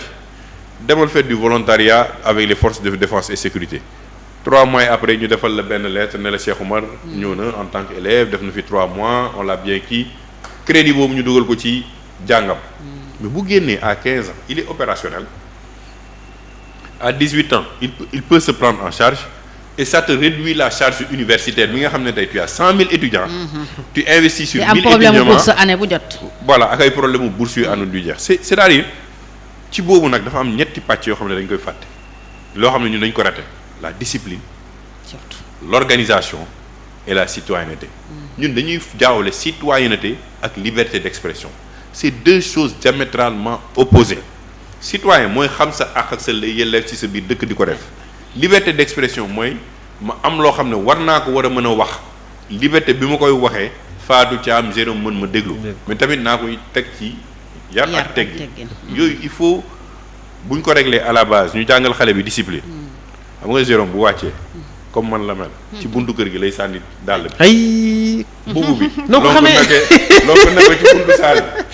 bi caabi bi sànni na ko ci waañ ba tu vois c'est parce que Jérôme ba mu nekkee comme ñun bon. bu yoree sachet sànni ci mbedd mi nga boo waree def dara ci biir kër yi dañ ne bàyyil Jérôme bàyyil Cheikh Omar ñoom góor la góor yi xam nga. tu n'éduques pas la personne à se structurer dès le bas âge. alors que boo demee ci kër tubaab bi. c'est pas que c'est extraordinaire. rangeoir yi te ba ngay nekk xale. à l'âge de 2 ans 3 ans dañ leen ne sa dàll fii nga koy ranger. sa yére boo ko dindee fii nga koy dugal ci panier bale bu saltee léegi du set yi fii nga koy lamee gis nga loolu moom la ñu yóbbu école. nga dem école ils te font la même méthodologie ranger organiser ba nga xam loolu mooy indi après que tu sois un citoyen modèle parce que tu connais déjà les rouages de l'éducation et ça devient une société où tout le monde a les mêmes réflexes d'organisation mais tey mais ay réew yu mel ni Chine ak yooyu la ñu rawee mais dëkk yu bëri loolu la ñu rawee tey mënoo nee ne Cheikh Omar këru diine la bokk jàng na alquran wàccee na bëggul def leneen lu dul ubbi beneen daara gis benn kër ci biir koñ bi jël ko nga wax ko mu ne waaw man kër gi dañ ma war a bàyyi ma liggéey parce que non c'est pas là c'est pas une discipline taxaw ci mbedd bi lan ci trottoir yi nit ñi ne la mais fii trottoir la nga ne non da ngeen a soxor da ngeen war a bàyyi ñun fii la ñuy daane c'est pas xam nga ñun dañu am problème déjà avec yenn notions yi ñun pour ñun tant que egguñu ci tali nit ki di jënd du ñëw ci ñun man bu ma amee besoin jënd mbaxane bii bu mu wóoree ne Mohamed 5 laa ko bëgg a jëndee bu ma dëkkoon Thiès sax Mohamed 5 laay dem comprendre nga fi ma la wax moo tax yenn dëkk yi boo fay dem nit ñi duñ la agressé parce que le besoin le client viendra le chercher de toute façon mais nag il faut organiser l'environnement benn waaye mës na ma ñëw ne ma honorable damaa bëggoon ñu liggéey ci tourisme religieux ma ne ko c'est une bonne chose mu ne ma woy Touba Tivaouane yéen la famille omarienne Kaolack ma ne ko c'est une bonne chose de baax na de ma ne ko mais ça ne va pas marcher mu ne ma déet mais honorable yow tu es une famille religieuse mënoo ma ne ça ne va pas marcher El Hadj Omar Serigne Touba ma ne ko non c'est pas ñoom mooy problème bi c'est le problème, c'est que l'environnement n'est pas salubre. tey màggal Tuubaa bu amee xoolal nit ñi ñuy bàyyi ci salte ci ginnaaw. Tiwaawoon xoolal ci la famille omarienne la même chose da ngay ñëw l'environnement déjà pose problème. te pourtant jaamu yàlla moo la fa indi. mais toilettes yi mënoo ko utiliser. toilettes yi day mel ni piscine. parce que ñun bu ñuy jàpp sax day mel ni ñun dañuy sangu. Et tous ces problèmes des petits détails là. font que quand un touriste vient. la première chose bu muy bëgg au moins d'utiliser des toilettes qui sont propres. tey boo demee Rome nga dem France les églises nga dem États-Unis di visiter le cadre est tellement propre les touristes viennent et reviennent parce qu'il y a les conditions nécessaires d'attractivité. Et c'est ça qui crée l'économie. Mais c'est pas parce qu'on a des religieux que forcément les gens vont venir. Ils ne connaissent pas les religieux, ils connaissent l'environnement. Après nag bu l'environnement baaxee boo leen waxee ci religieux yi dinañ la déglu. mais bu nekkee l'environnement n'est pas propre n'est pas salubre. boo amee amul ay dëkkuwaay sax yooyu wàcc yu set. et les conditions mooy ñuy wër foofu tamit n'ont pas les moyens de mettre des infrastructures propres pour accueillir des touristes. mais comment tu vas faire des tourismes religieux? loolu ça pose problème. alors honorable am nañu gëm ne aussi développement passe forcément par industrialisation baat la buy ñëw jamono yi lu bëri président d'ailleurs bi muy recevoir le secteur privé wax na ci ñaax leen pour que ñu vraiment jëm vers une économie industrialisée ak investissement yu fort tey ban rôle le secteur privé bi war a jouer et yan mooy aussi les possibilités la faisabilité par rapport ak suñu secteur privé ni mu organiser woo doole ji et tout ça. D'abord tu vas en Côte d'Ivoire tu as un seul secteur privé. Tu vas au Rwanda, tu as un seul secteur privé. Tu vas dans beaucoup de Maroc, tu as un seul secteur privé. France, tu as un secteur privé. États-Unis, tu as un seul secteur privé. Dans benn organisation lay nekk. leen bu am doole. fii ku nekk da nga yor sa benn genre secteur privé nga toog ci. association la. buñ la laalee tuuti nga yuuxu nga ne man je suis le patronat. non man je suis le MEDES man je suis le club des investisseurs man. alors que financièrement vous êtes pas solide. vous n'êtes pas solide même bu la état bi bëggee dimbali bu xoolee ba xool vous n'êtes pas solide. donc il faut qu'on crée le consortium sénégalais du patronat. ñoom ñëpp commencé woon nañu avec le club des investisseurs. non le club des investisseurs c'est un club des investisseurs. le CNP c'est le CNP. MEDES c'est MEDES. CDS de Babacar Diagne c'est CDS non mais si tu as un consortium du patronat sénégalais état bi reconnaître ko teg ay mécanismes. ngeen bokk yi ñëpp même vision bi ci patronat bi ngeen wut seen siège boo demee Côte d'Ivoire siège du patronat bi boo fa wàccee jarul ngay dem présidence te ñëpp xam nañ ne patron bi lii la xam nañ ñoom ñëpp fan la ñu bëgg rek moo tax Côte d'Ivoire ils sont en train de faire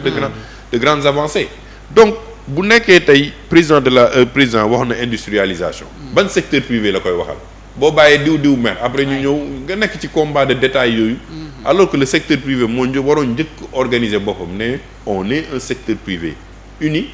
état lii la teg comme plan projet wala affaire yooyu ñun on amène ça. mais est-ce que loolu li tax mënul yomb fii Sénégal mooy déjà concurrence bi da cee bëri te aussi tamit combat de leadership ku ci nekk da ngay wax naan maa bëgg jiitu maa ëpp xam-xam maa gën a yàgg maa gën a lii maa ëpp relax maa gën a lii. est-ce que du loolu sax mooy ñun suñu problème par rapport ak sunu secteur privé. état lu ko neex mu régler ko état lu ko neex mu neewee suba le président Macky Sall ba muy joxe fii port yi ne contenu local. du secteur privé bi dañ doon xëccoo. dafa leen woo ba ñëw mun leen damaa bëgg ngeen liggéey yéen ñun doo yéen ñëpp ensemble pour ngeen gagner marché bi. yéen yaa leen di nekk yéen yaa leen di wuti prestataire bi parce que yéen ku nekk ku mu leen joxee marché bi da ngeen di wuti ji kenn à l'international yéen ngeen féetewoo ginnaaw ñoom ñu jël le gros du marché yéen ngeen toog ci ginnaaw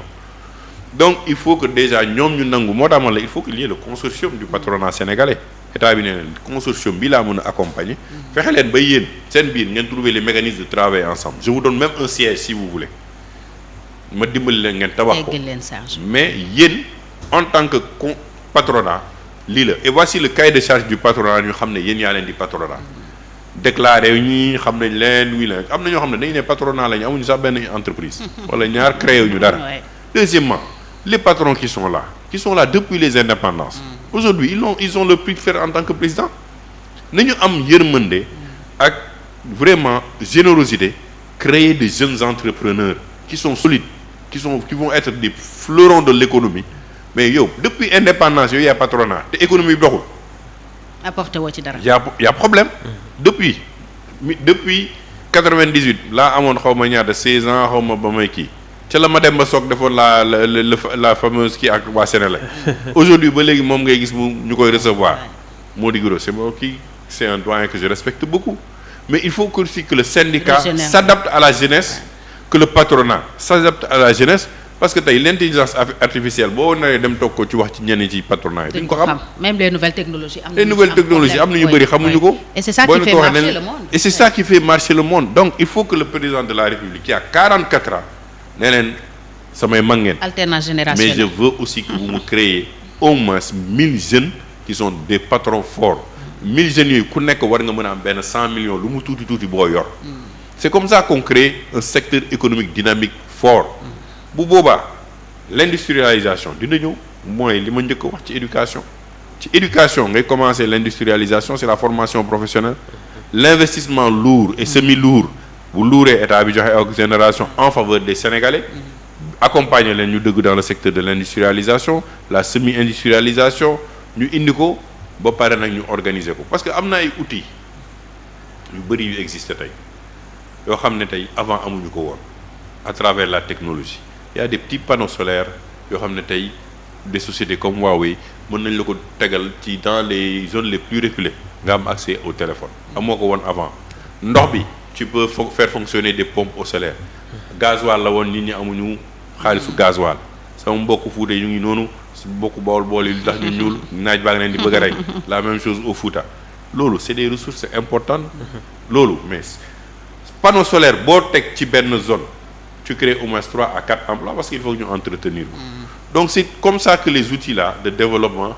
am solo et puis combattre aujourd'hui les abris provisoires 6000 abris provisoires ça veut dire que l'éducation ne marche pas dans beaucoup de zones aujourd'hui la technologie te règle ça avec des systèmes yoo xam ne c'est plus léger c'est pas des constructions lourdes mais c'est des constructions légères pour gagner du temps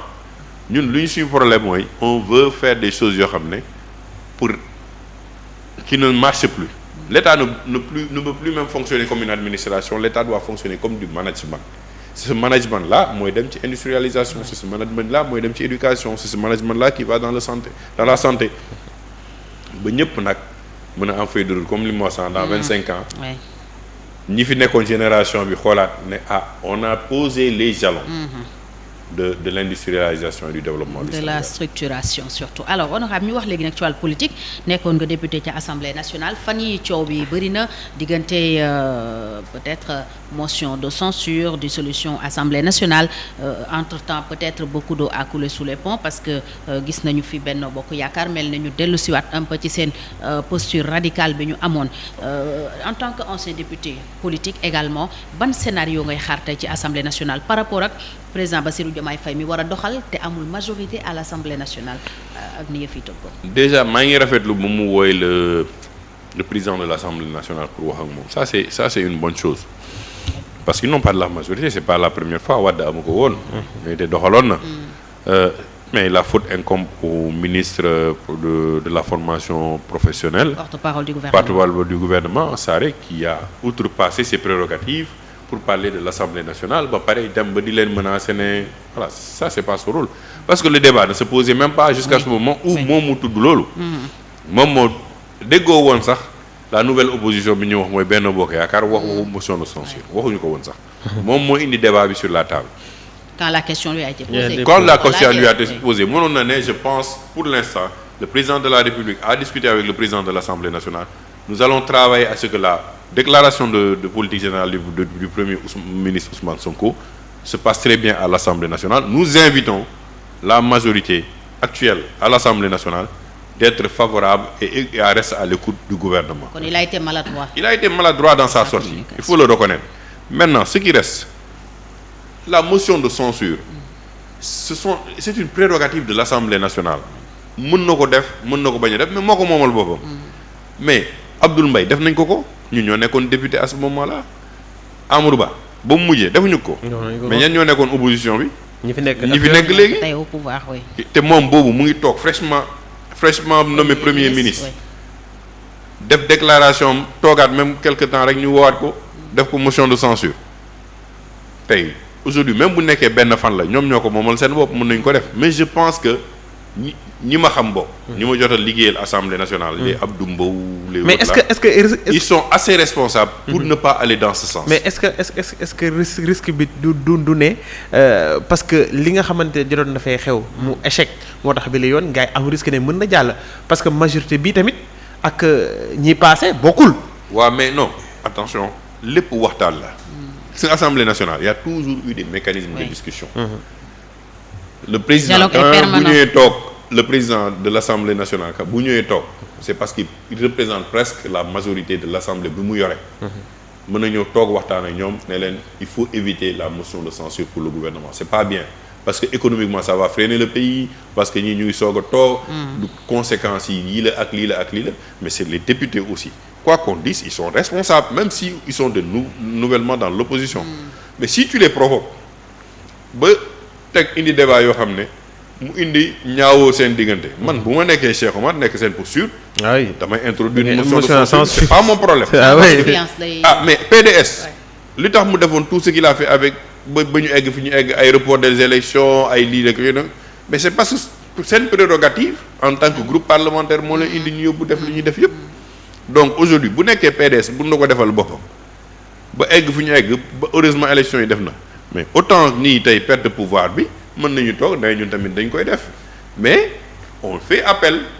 à leur responsabilité. On fait appel aux urgences du pays yi muy dund. On fait appel à ce qu'ils sachent que c'est un jeune président qui vient aujourd'hui gérer le pays et qu'il a besoin du soutien de tous les Sénégalais. Maintenant aussi que la majorité ait l'humilité de reconnaître que affaire bi du force. waxtaan la dialogue la. discussion là 28 mai la ñuy def le dialogue. Oui. Axé sur la justice. Axé sur la justice et au-delà de la justice. Il y a beaucoup de discussions sur lesquelles ils n'ont pas. Maintenant fi ma bëggoon ñoom mooy ci motion bi en tant que tel parce que démb dara nañ fi tamit un ancien député monsieur Théodore Chérif Monteuré moom tey muy wax naan même motion de censure su amee mën na bañ a am effet bi nga xam ne moom la yaakaar parce que peut-être gouvernement bi dañuy daanu mais dara terewul ki nga xamante ne moo nekk président actuel mu reconduire même ministre avec presque même. presque la même équipe il amul benn obligation boo xamante ne def nañ ko ci benn article boo xam ne moo ngi ci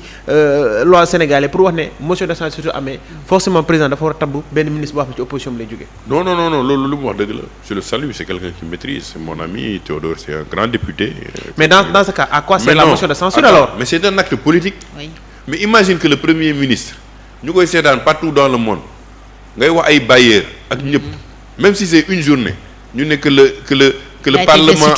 a destitué le gouvernement du Sénégal qui n'a même pas fait 3 mois même bu nekkee président bi da koy reconduire le même gouvernement c'est un retard pour le pays parce que on a des engagements au niveau international. Est-ce que dafay jouer ci crédibilité am aussi. Oui day jouer ci crédibilité am parce que ñoom c'est un acte politique tey c'est parce que nous on n'a pas le pouvoir parlementaire sinon à ce moment-là c'est le Parlement qui décide. Mais aujourd'hui on a un régime présidentiel. c'est bu ñu ko wàccee tey ñu def ko motion de censure gouvernement bi démissionné le lendemain le président le reconduit le lendemain mu jëlaat le même ministre mais toute cette procédure là victoire la pour Benno Bokk Yaakaar mais perte la ci pour état bi la perte la pour les bailleurs parce que dañu ne gouvernement bi dëgërul. est-ce que du ñu delluwaat encore. Assemblée nationale ñu defaat leen. donc parce que tey le vrai problème pour le président de la République c'est pas la déclaration de politique générale kooku ay wax la nii rek mais. c'est le vote du budget. mënul tas assemblée nationale bi tant que voté wuñu budget. donc fii ba janvier. ñi fi nekk mën nañ ni tardel sa liggéey. mën nañ la sonnal te dañ négocier. il faut que nga toog nga négocier. loolu moo mën a am solo et je pense aussi il y a une chose qu'il faut dans la rupture essayer de changer. Je pense que les histoires de conseil des ministres chaque mercredi. war nañ ko xoolaat. le coordonnateur du gouvernement c'est qui. c'est le premier ministre. le premier ministre mën na toog ak ministres yi benn semaine benn mercredi. def des réunions sur des urgences sectorielles waxtaan ak ñoom kii ak ñoom ñu 2 conseils des ministres avec le président dans le mois suffisent yeneen 2 yi ñu def ko ak conseil interministériel maanaam kon voilà conseil interministériel bi nga xam ne ki koy présider mooy premier ministre le président aura d'autres priorités yu muy def mais d'autres ministres bu nekkee soxluñu leen ñu ngi focaliser wu sur le terrain mais chaque semaine presque ñu mobiliser ñëpp une journée ngeen dem palais ngeen toog ñu def benn communication boo xam ne les Sénégalais xam nañu déjà li ngeen nar a wax. le président a dit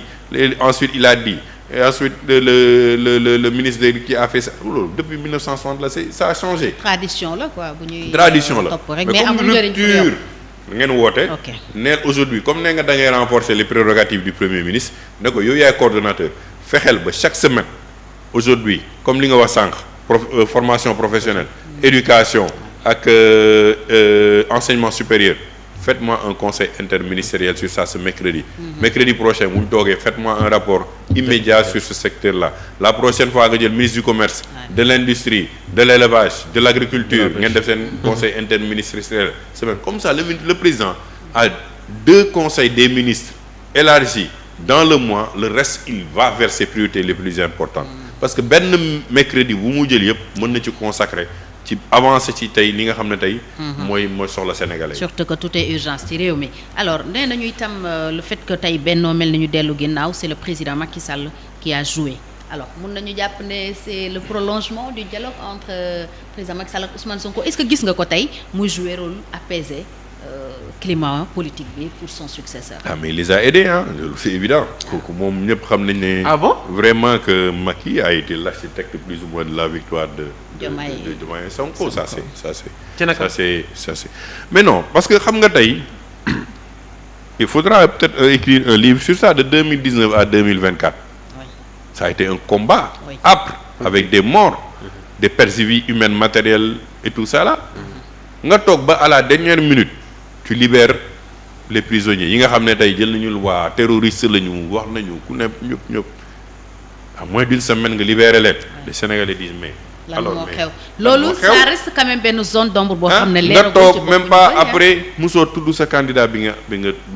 nga choisir musoo ko soutenir et tous les Sénégalais gis nañu nga koy xeex mais ça veut dire que tu as été l'architecte pour cela pour qu'il gagne du ma dugg ci yenn détails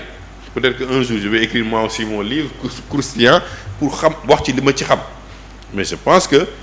Macky avait son plan et son plan a échoué et il s'est rabattu sur Ousmane Sonko et Diomaye à la dernière minute. C'était quoi son plan? Non, c'était un plan peut-être qu'il avait entre lui et Karim, comme je l'ai dit, avec le Qatar et le roi Mohammed VI. C'est pas pour rien qu'il est allé s'installer au Maroc. C'est pas pour rien que Karim a quitté le pouvoir, a quitté ici en 2014 dans un jet privé avec le procureur du Qatar. Ça, c'est une enquête sérieuse que les journalistes doivent savoir pour comprendre pourquoi le président de la République a agi. Parce que dans une émission il a dit bu nekkoon man sama sago Ousmane Sonko ak Karim Wade dañuy bokk. mais kan moo leen tere bokk. nee na sax buñ ma déglu woon. waaw buñ ko déglu woon mais moom mii moo leen tere bokk. du Cheikh Omar du Khalifa Sall du keneen moom moo jël ay actes politiques contre Ousmane Sonko moom moo jël ay actes politiques contre Khalifa Sall moom moo jël ay actes politiques contre Karim. donc du toog ba dernière minute mu ne suñu ma dégloo te alors que tu as posé les actes yu mel noonu ba mu mujjee tey egsi fii mais xam nga tey Jérôme man de toute cette histoire là c'est pas grave ak li mu muntu mujjee yàlla lii la namoon def na ko mais Sénégal am na jàmm. mais ce qui me frustre c'est de voir mon président porter le cartable pour la France. aïe. waaw ñu bëri ñaaw nañ ko tu peux pas depuis 2000 les gens pensent que Macky c'est 2012 c'est depuis 2000 avec Wade say teraanga yëpp jaar ci loxo sénégalais yi tout li nga am sa àdduna yëpp ca sénégalais yi lañ jaar yow amoo loo leen di fay lu ñu lay jox benn affaire bu ñàkk fayda ay 4P ngay dem di ci kii bi di yor cartable di toog ci ay FMI di nekk jàkkaarloog say naataango sénégalais c'est pas le rôle d'un président. mais est-ce que jàppoon ni conditions yi nga xam ne moo toog fii Sénégal moo ko mel parce que quoi qu'on puisse dire tey le président Macky Sall actuellement il fait partie nga baal ma ci kàddu gi des hommes les plus détestés au Sénégal aussi. mais gis nga les Sénégalais ils ont une mémoire courte Abdou Diouf ba mu fi wàccee en 98 lu nekk dégg na ko fi. je sais pas si vous vous rappelez on était encore jeunes. ba mu njëkkee wàcc aéroport après sa chute dafa mel ni Abdou Diouf la ñu bëggaat yóbbu palais. Ablaye Wade vous l'avez vécu. Ablaye Wade bu mu demee ñëwaat effectivement dafa dem ñëw fii wàcc fii. fees del nga yaakaar ne tey la ñuy fal président sénégalais kuy sénégalais wàcc nga accueillir Ablaye Wade fii. on se rappelle de ça gaaw a fàtte Sénégal. sénégalais soxorul mais ils n'aiment pas l'injustice. ça aussi. ils ont vu sous la gouvernance de Macky et qui n'a pas lui-même fait son mea culpa parce que toog ci émission ne gisuma lu ma def. ah oui. c'est grave pour un président où il y a plus d'une centaine de morts sous ton régime. il y a eu des problèmes c'est-à-dire que yow nee nga ne ba ne sax ne man. oui yàkkamti naa dama je suis pressé de partir. mes excuses waaye dama doyal sëkk. dama doyal c'est ça c'est loolu mooy l'erreur de l'histoire de Macky Sall. il a fait des choses il faut être honnête. bu nekkee en termes d'infrastructure routière Macky def na. bu nekkee sur la cartographie universitaire Macky def na. sur la santé Macky def na. lépp def na lu mu deful mooy ci wàllum gouvernance immatérielle. bilan immatériel moo baaxul. c'est la première fois de l'histoire politique du Sénégal qu'un président sortant ñu ngi koy soog a am yàq bilan am yàq candidat am ba pare génn dem yoonam bilan boo xam ne loo mënta wax Macky am na bilan. mënoo fi bañ a dox ba ne lii du Macky moo ko fi def TER BRT Diamniadio les pôles agricoles. secteur sanitaire yooyu yëpp couverture médicale universelle yooyu yëpp tu dis que c'est un bilan de Macky Sall. mu teg ko fële mu jël candidature bi nga xam ne moom c'est la première fois au Sénégal qu'un président tabb candidat am mu yàq ko tout ça pourquoi pour aller te mettre devant le FMI ngay wax ak say naataango yoo xam ne tey tu as dirigé pendant combien de temps même si on te déteste toogal tuuti jàpp sa ñaambur seetaan dëkk bi bu yàggee dañuy tal mais tey ñu ngi koy woo mais bu woote bi ñu koy woo ñu fekk FMI bu fi nekkoon ñu woo ko ñu ne ko monsieur le président on a un problème. ñan ñoo koy woo. mais le gouvernement actuel ñan la fa fekk du Abdourahmane Sarr du Cheikh Diba. Cheikh Diba bi nga xam ne a travaillé sur ses ordres. ñun ñëpp ils ont travaillé sur ses ordres. ñoo lay woo ne la monsieur le président on a tel problème. mun leen ok je vais appeler telle personne on va faire ça ñu yëkkati ko ñun ñoo koy porter mu dem au niveau international c'est pas un Macron. muy liggéeyal Sénégal continuer di. mais Abdou Diouf loolu laa ko mere woon. Abdou Diouf ba mu demee OIF. mais on ne peut pas avoir des présidents à chaque fois bu ñu paree qu'on les jette dehors comme des malpropres quel que soit nag li ñu def ci dëkk bi. mais les Américains ont fait pire. Trump a fait pire que Macky bu ñu ko fàtte. George Bush a fait pire que Macky la guerre Irak def nañ ko fi Obama bi ñuy wax nii il a fait pire avec la Libye. mais est-ce que dàq nañ leen dàq ñu leen il y a eu des politiques internes très mauvaises aux États-Unis en France et un peu partout avec Nicolas Sarkozy et les autres mais booy sonn sa biir dëkk après ñu rafet la te Sénégalais dafa bëri yéen mëne gis nga bu fi toogoo ñu commencé ko sonal tuuti. kilifa diine yi ñooy commencé woote ne leen bàyyi leen jàmbur mu toog nañu régler problème bi xool parce que jàmm moo ëpp lépp. bu siyaagee ñu gis njëriñam ñu ne président dañ ko bàyyi. bon diw ak diw on te sanctionné léegi du point de vue lépp dootu fi amati lii ak lii la mais bañ njëriñ la ñuy Macky di amal léegi lu tul ñu koy gis mu yore benn cartable ñu koy recevoir. te dox yoon na amul mais lan moo nekkoon problème mu Macky selon yow c'était peut-être pour assurer ses arrières assurer arrière famille wala y avait peut-être un deal bu ñu ko mënee waxee noonu entre moom ak. il y avait un peu de tout ça. il y avait la question de se sécuriser njabootam bi jege. mais aussi il y avait aujourd'hui des discussions très poussées entre lui Karim le Qatar Mohamed VI mais bu leen fàtte ne Marocains yi dañu fi am intérêt bu bëri assurance banque tey ñu ngi suñu ay mines tey li nga lekk ci Orange foofu lay jógee. donc le plan c'était donc le marché sous-régional là c'est plus de 500 millions de personnes d'ici 2050 le Qatar il a besoin d'une arrière-base en Afrique bu ko amee le Sénégal qui a le gaz de Yaakaar Teranga ñu investir fi mais ils détiennent une puissance économique sous-régionale. Karim était un bon pion Macky continue d'avoir l'influence qu'il va avoir avec Karim ne ko booy bul ma laal dëgg la tooñ naa la mais tey yow sa xarit Mohamed VI mu ngi may héberger jox na ma sécurité bi na ñu déggoo waxtaan ñu gérer zone boobu parce que après certains présidents c'est plus une question d'être même réélu c'est une question d'influence. Oui, surtout. ñi nga toog ñoo xam ne du ñu gérer dara ci dëkk bi mais chaque jour dinañu yeewu fëgg seen kër ne la Jérôme lii xew na nga jël sa téléphone ne diw mënul diw bàyyil fii non mais non bàyyil fii Jérôme seet si na ma waxtaan na ak moom loolu rek ay rôle am. donc le plan moo nekkoon Karim ñëw nekk candidat bokk. mais xataraay bi Macky xataraay kan la ko xataraay loo à part Karim kan la ko xare Sonko c'était à la dernière minute ak Diomaye. mais li mu mere woon conseil constitutionnel mérim ba dàq ci élection yi ce que beaucoup n'ont pas compris encore. c'était juste pour le cas de Karim parce qu'il avait déjà donné des garanties à Karim qu'il va participer. loolu la. te falu Karim Macky daf ci amoon ay intérêt. daf ci amoon ay intérêt. intérêt yu mënul am ci Amadou Ba mi bokkal parti mu nekkoon. peut-être que waxtaane wuñ ko parce que xam nga nit ki tamit ku nekk ak say intérêt ak li nga wax Amadou Ba n'était pas candidat en 2019. oui 2019 kan moo nekkoon candidat c'est Macky Sall. il fallait que Macky Sall négocie avec Ablaye Wade. parce que à ce moment rappelez-vous que Sonko était allé voir Ablaye Wade. pour avoir ñu bëri yaakaar voilà moom lay la jàppale. y a eu le protocole mais man wax naa am na kilifa bu mu wax jamono jooju. bu Ablaye Wade jàppale Ousmane Sonko sax man tudd jamono jooju tudd ma Cheikh Oumar Sy. parce que Ablaye Wade avait déjà quelque chose qu'il avait négocié via son fils. avec les Qataris moomatoo sa bopp ci boo duggee ci yeneen. Karim musul jël valise chaque jour ma récupéré musul jël benn valise doxantu ba ci aéroport bi ñu daax ko ne dafa doon ñibbi Sénégal musul am. kon il n'a jamais eu l'intention de revenir. ah mais quel est l'acte qu'il a posé pour revenir à part tuuti ñu gis déclaration ñu gis on l'a jamais vu forcer la main pour venir tey y a aucune contrainte majeure boo xam ne mën na empêcher Karim mu ñëw. les 138 milliards par corps bi fi waaw contrainte par corps bi mën nañ ko waxtaan man ñu waxool ñu kii. yaa bu question bu demee ba ci biir état bi mel na ne mën na xool ne l'intérêt économique bi ñu mën a am ci Karim.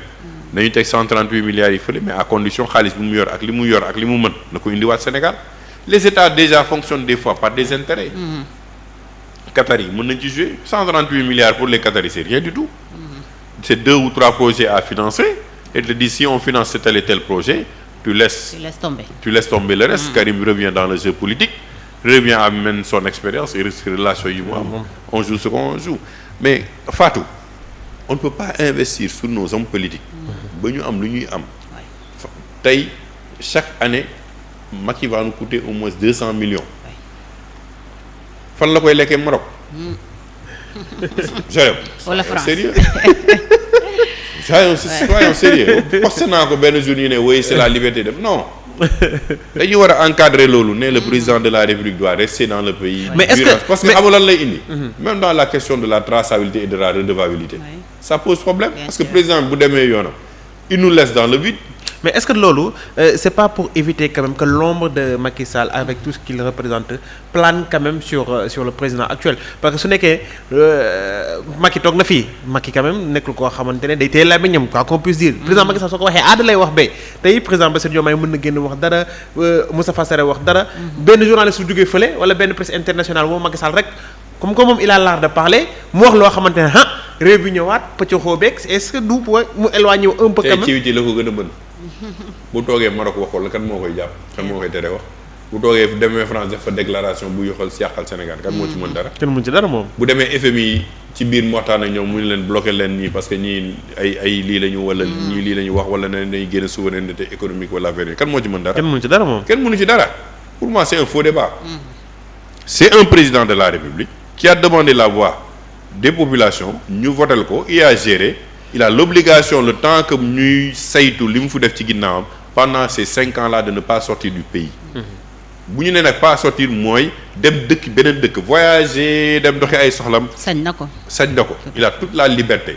mais aller habiter dans un autre pays tiers qui n'est pas le sien pendant ces 5 ans là on doit l'interdire au président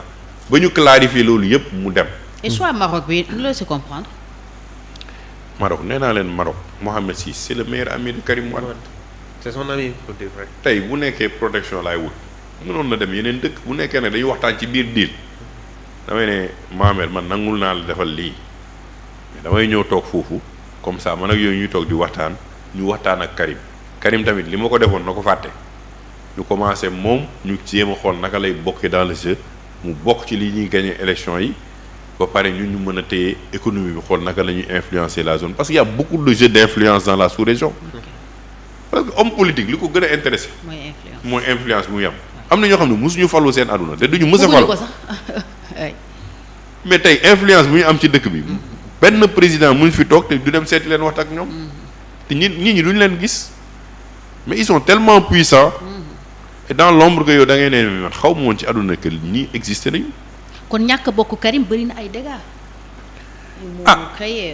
am na ay dégâts yu mu créé parce que gis nañu xataraayu président de la République booba muy dem parce que si ñu tëtee le conseil constitutionnel ni mu taxawee mu dëgër yaakaar naa ne affaire yi bi moom. noonu la demee leneen Karim da doon non Karim da doon bokk. Macky wax na leen bokk Karim c'était par la force Ousmane Sonko. Diomaye kooku c'était après.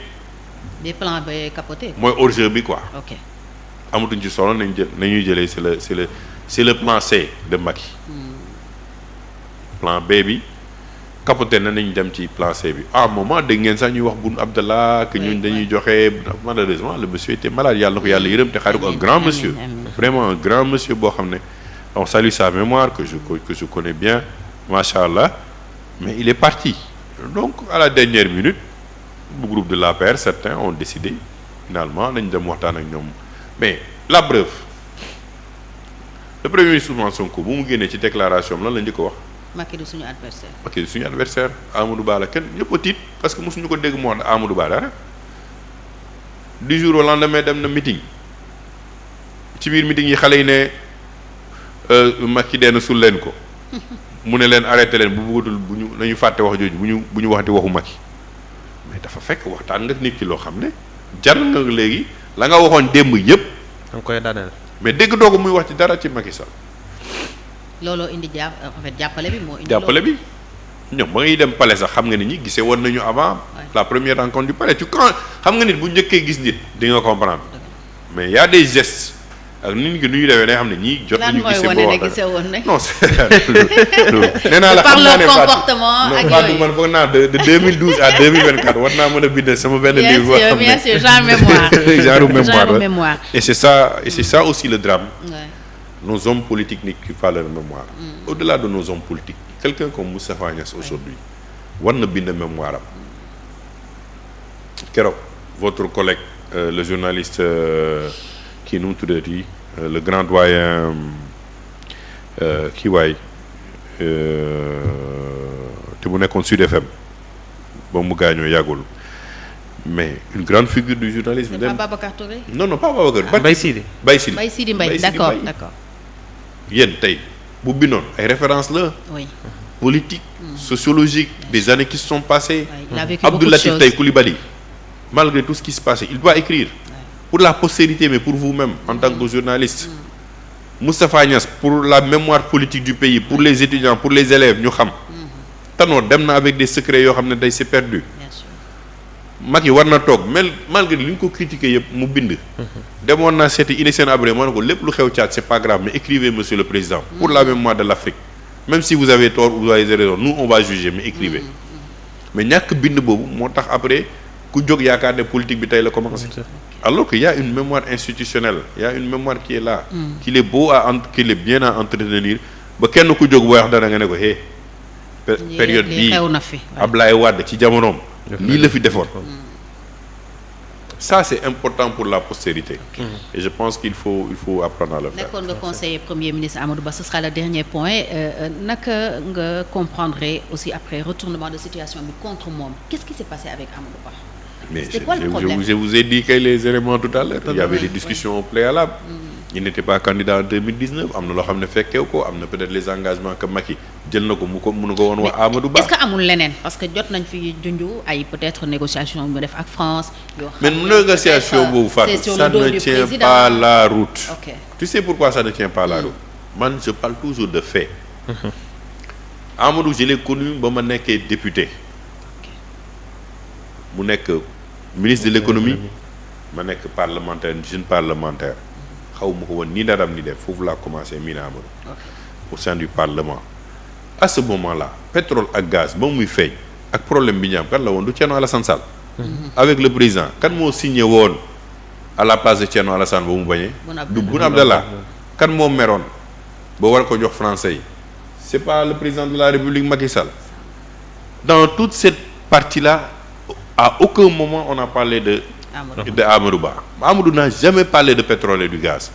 Mais même si il a discuté avec les Français, ne leen oui si je suis élu, je vais voir comment vous allez participer dans la gestion pétrolière et gazière. Am na ay wax yoo xam ne des fois c'est des paroles stratégiques parce que bëggaloo ji jugaañ la ëllëg. Macky leur a donné des blocs à Rufisque mais li ñu jëloon yëpp ci bloc delloo nañu 90% parce que gisuñu fa dara. Les gens oublient, ils ne suivent pas l'histoire. donc Amadou bu demee foofu même si bu ko waxee Amadou mënul xëy nekk président décider moom kese ne il va donner du pétrole et du gaz aux Français ça a changé au Sénégal loolu pour moi c'est un débat qui ne tient pas la route. kon dañ ci bëgg parce que rek pour daaneel nit ki koo xam ne pendant toute sa gestion économique dala doon ne bàyyi leen di wax waxu pétrole ak gaz je ne même pendant ba muy nekk candidat nee na man sur les questions budgétaires je ne veux pas que la question du pétrole et gaz prenne des priorités parce que c'est des matières fluctuantes. boo ko dugalee sa budget dalay daaneel comme au Tchad. la preuve retard bi ci exploitation bi tax na am nañu kooku mënul wax loolu nga war ko mën a mere ci yow li nga xam ne def nga ko les prérogatives que le président a eu ba dem jox Cosmos ba dem jox BP ba dem jox yeneen dëkk du mer parce que moom bëgg na ko jox Qatar yi par exemple lan la Qatar yi gënee français yi la technologie aujourd'hui de pointe nga mu neex la mu naqadi la Total ca la bokk c'est Aramco c'est les grands groupes comme ExxonMobil les majors au niveau mondial on les compte ils sont pas plus de 10 tous les restes c'est des sub-majors yoo xam ne ay daw la yu ñoo ñëw di def le travail sur le terrain mais tey boo bëggee développer sa pétrole ak gaz il faut nga wax ak BP wala nga wax ak Total wala nga wax ak ExxonMobil wala nga wax am Aramco wala nga wax ak les Algériens ñooñu ñoom expérience bi dans le monde et quelques autres les Australiens donc yooyu pour man c'est des faux débats am na lu président waxoon moom rek ak Amadou ñoo xam lan moo xew mais man gëm naa ne ka nga yow tànn ba mu ñëw ba mu toog sa wet xanaa kay ku mën a def amnistie baal say adversaires les politiques les plus farouches xanaa doo ma ne parce que kenn dem na France rek wax français naa la jox pétrole rek nga bëgg xasaraay ba yàq sa mandat yàq sa méttonement aujourd'hui et puis ça m'étonne parce que daf may reetaloo mais l'APR s'est suicidé c'est-à-dire c'est un suicide collectif jàppale woon Amadou sax mu perte ñu xam ne ni ñoom am nañu sax benn 40% de plus au lieu de 35 bi ñu xam ne ni ñoom mën nañu am levier de pression moo gën li ñu def ni tey tout le monde est au chômage tey la plupart des cadres de l'APR ils n'ont plus d'avenir politique c'est pas le gouvernement là qui va les prendre comme ça c'est pas ça va pas être facile pour ñoom commencé nañ couper des têtes déjà non seulement ils vont couper des têtes mais pour nga am fi liggéey en tant que bokkoon nga ci régime bi day jafe tu es obligé d'aller peut-être ñu dem ci mbay mi peut-être am na lu ñuy denc ñu dugg injecté waat ko feneen mais politique moom ce sera extrêmement difficile yow yaa ngi am appareil de l'État am bilan d'un président am les moyens am candidat boo xam ne au moins boo leen ko jàppale woon dans la forme les Sénégalais mën nañu aller dans l'acceptation de ce candidat mën na diriger dëkk bi loolu yëpp pour des guerres internes ngeen ne da ngeen koy xeex ça c'est exceptionnel dans l'histoire politique du Sénégal. Avec les intérêts d'une seule personne. muy président Macky Sall d'une seule personne. d'un couple pas d'un couple présidentiel. ngeen jël loolu yëpp ngeen tayle ko suicidé wu yeewu le matin ne même ñun qu'est-ce qu'on a fait. qui plus est seen parti structuré wul donc pour ñu réorganiser waat politiquement. dafay jafe c'est pas possible. Ce n'est pas possible c'est-à-dire qu'aujourd'hui on va aux élections législatives. l'APR est quasi mort. Benno Bokk Yaakaar ba se disloquer kon gisoo leen sax ñu amaat taxawaay ci Assemblée nationale. amul tey bu Amadou décidé woon avec ce qu'il a parce que ça a été un référendum si Amadou décide de manière claire et nette que moom day am liste aujourd'hui aux élections législatives Macky Sall am liste le parti pouvoir am liste le parti pouvoir va sortir premier Amadou génn deuxième Macky Sall a di député mu sant yàlla loolu kay boo ko bëggee nga bind ko téere parce que c'est pas un parti structuré qu'est-ce que Macky va aujourd'hui ou le Benno va vendre aux Sénégalais après. ak ni ñu jeexalee surtout ak ni ñu jeexalee. ils auront plus de sentiments envers Amadou. qu'envers un parti qui s'est suicidé. kon intérêt Amadou mooy génn APR dem yoonu boppam. il n'a pas d'avenir politique là-bas. quel avenir politique. ka yore appareil bi mu ngi fa toog ba léegi te kooku moo la xeex. te nee na mooy président bi. mooy président bi confirmé encore. il s'est confirmé donc qu'est-ce que tu vas faire là-bas. pas d'avenir politique là-bas donc soit de présenter ou soit d'autres vont prendre les responsabilités et se présenter mais de toute façon je ne vois pas l'avenir de l'APR dans ce pays. Jérôme si tu as une question ce sera la dernière. kon honorable mi ngi lay gërëm bu baax. merci amoon loolu dalal la ci Sénégal Matin. merci beaucoup di leen sant di leen gërëm di ñaan yàlla tamit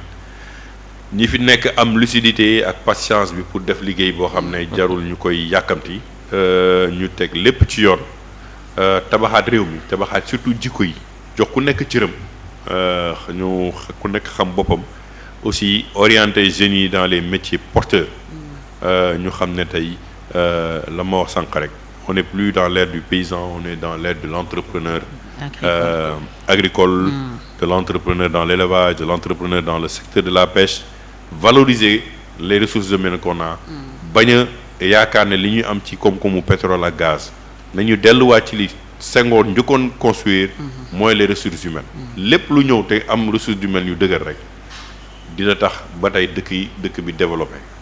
Le Japon n'a pas autant de ressources, mais ce qu'il a c'est les ressources humaines ba yàlla may la li ñuy may tey noonu la Séoul développé noonu la Thaïlande développé.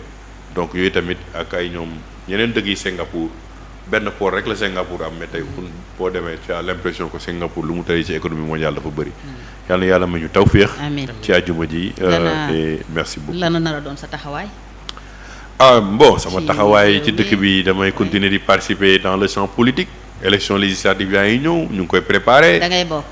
dañuy bokk parce que. les actes bu boobaa dinañ ko décider. xam nga ànd bi moom léegi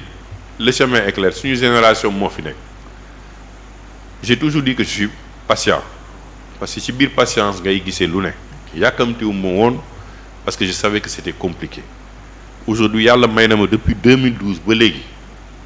loo mënta laal quand même di nga ne honorable Cheikh Oumar mu ngi fi woon. bay Sénégal di metti en juin fii en mars 2021 je crois que man kese maa génnoon guddi ak Pape Mao Diouf mu may dégg pour dalal xelu sénégalais yi wax ak diw parce que y avait un rôle à jouer politiquement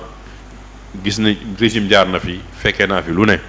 yeneen yoo xam ne li may wax sànq mën naa ci bind livre mais l'état c'est l'état on l'accompagne ci sutura ak teranga mais on est appelé à jouer un rôle politique dans ce pays-là. Autant il y a un pouvoir, autant demain il y aura une opposition. Si on voit quelque chose qui nous conforte dans la démarche de l'État, qui est inclusive, boo xam ne Sénégalais yëpp mën nañ ci jàpp mu bañ a am parparloo ñu jàppale leen ci liggéey bi parce que l'intérêt du pays mooy dëkk bi dox. Mais une démocratie aussi il faut une opposition parce que c'est l'équilibre, sinon ce sera la terreur. bu ñu gisee tamit lu doxul loo xam ne gàllankoor la ak suñu vision ak suñu fi dëkk bi dem ak ñu gis ne nii mënuñu dem danañu taxaw ñun tamit nee nañu mën nañu doxal parce que tamit. am naa fi mbubu politicien am naa mbubu société civile am naa mbubu religieux am naa mbubu homme d'affaires am naa fi mais c'est le Sénégal que tu apprends à connaître te awma sens interdit ci li may def ku nekk mën naa la jox donc je suis pas dans les annonces tout de suite damay may au moins le temps d'observer qu'est-ce qui se va se passer les décisions sont là j'ai fait un choix d'accompagner un candidat qui a perdu ñii ils ont gagné le Sénégalais demande à ce qu'on les écoute et voit si ce qu'ils font nous réconforte incha allahu rabbi ñu teg jéego pour jàppale leen bu ñu xamee ne fi ñu jëm comme ñoom ni ñu ko defee woon baaxul dinañ leen ne woon ne fi ngeen jëm baaxul maintenant ñu opposé wu comme ñoom ni ñu ko defee. parce que constaté nañ gis nañu tey lu mu jur. gars yi ñu ngi dañ lay vaar. waay dañ 0 moo waxoon lii. yaa ne woon lii. mais woon nga ne direction yi. appel à candidature bi. defoo ko yaa ne woon. anti système. yaa ngi ànd ak système bi moo tax déclaration yi moom la ci am solo nañu wax sénégalais nañ jóg liggéey danañ ko teg ci dëgg loolu moom pour man moom moo am solo. jërëjëf honorable Cheikh Oumar Sy ñu ngi lay gërëm bu baax a baax amoon mbégte nga doon sunu gan nekkoon na député à l'Assemblée nationale ni mu ko waxee nekk itam président OSIDEA di gëstu bu baax a baax ci wàllu développement Jérôme jërëjëf. merci. fàttali ni tey président Bassirou Diomaye Faye mosquée Omarienne lay jullee. merci kon ñu bàyyi la nga dem teeru ñu ko xam naa yaa ngi ci wàccaay yi. ñu gërëm ñëpp ñu doon seetaan gërëm toute l'équipe technique rendez-vous altine incha allah ci beneen numéro Sénégal Matin ñu yendoog jàmm juma mubarak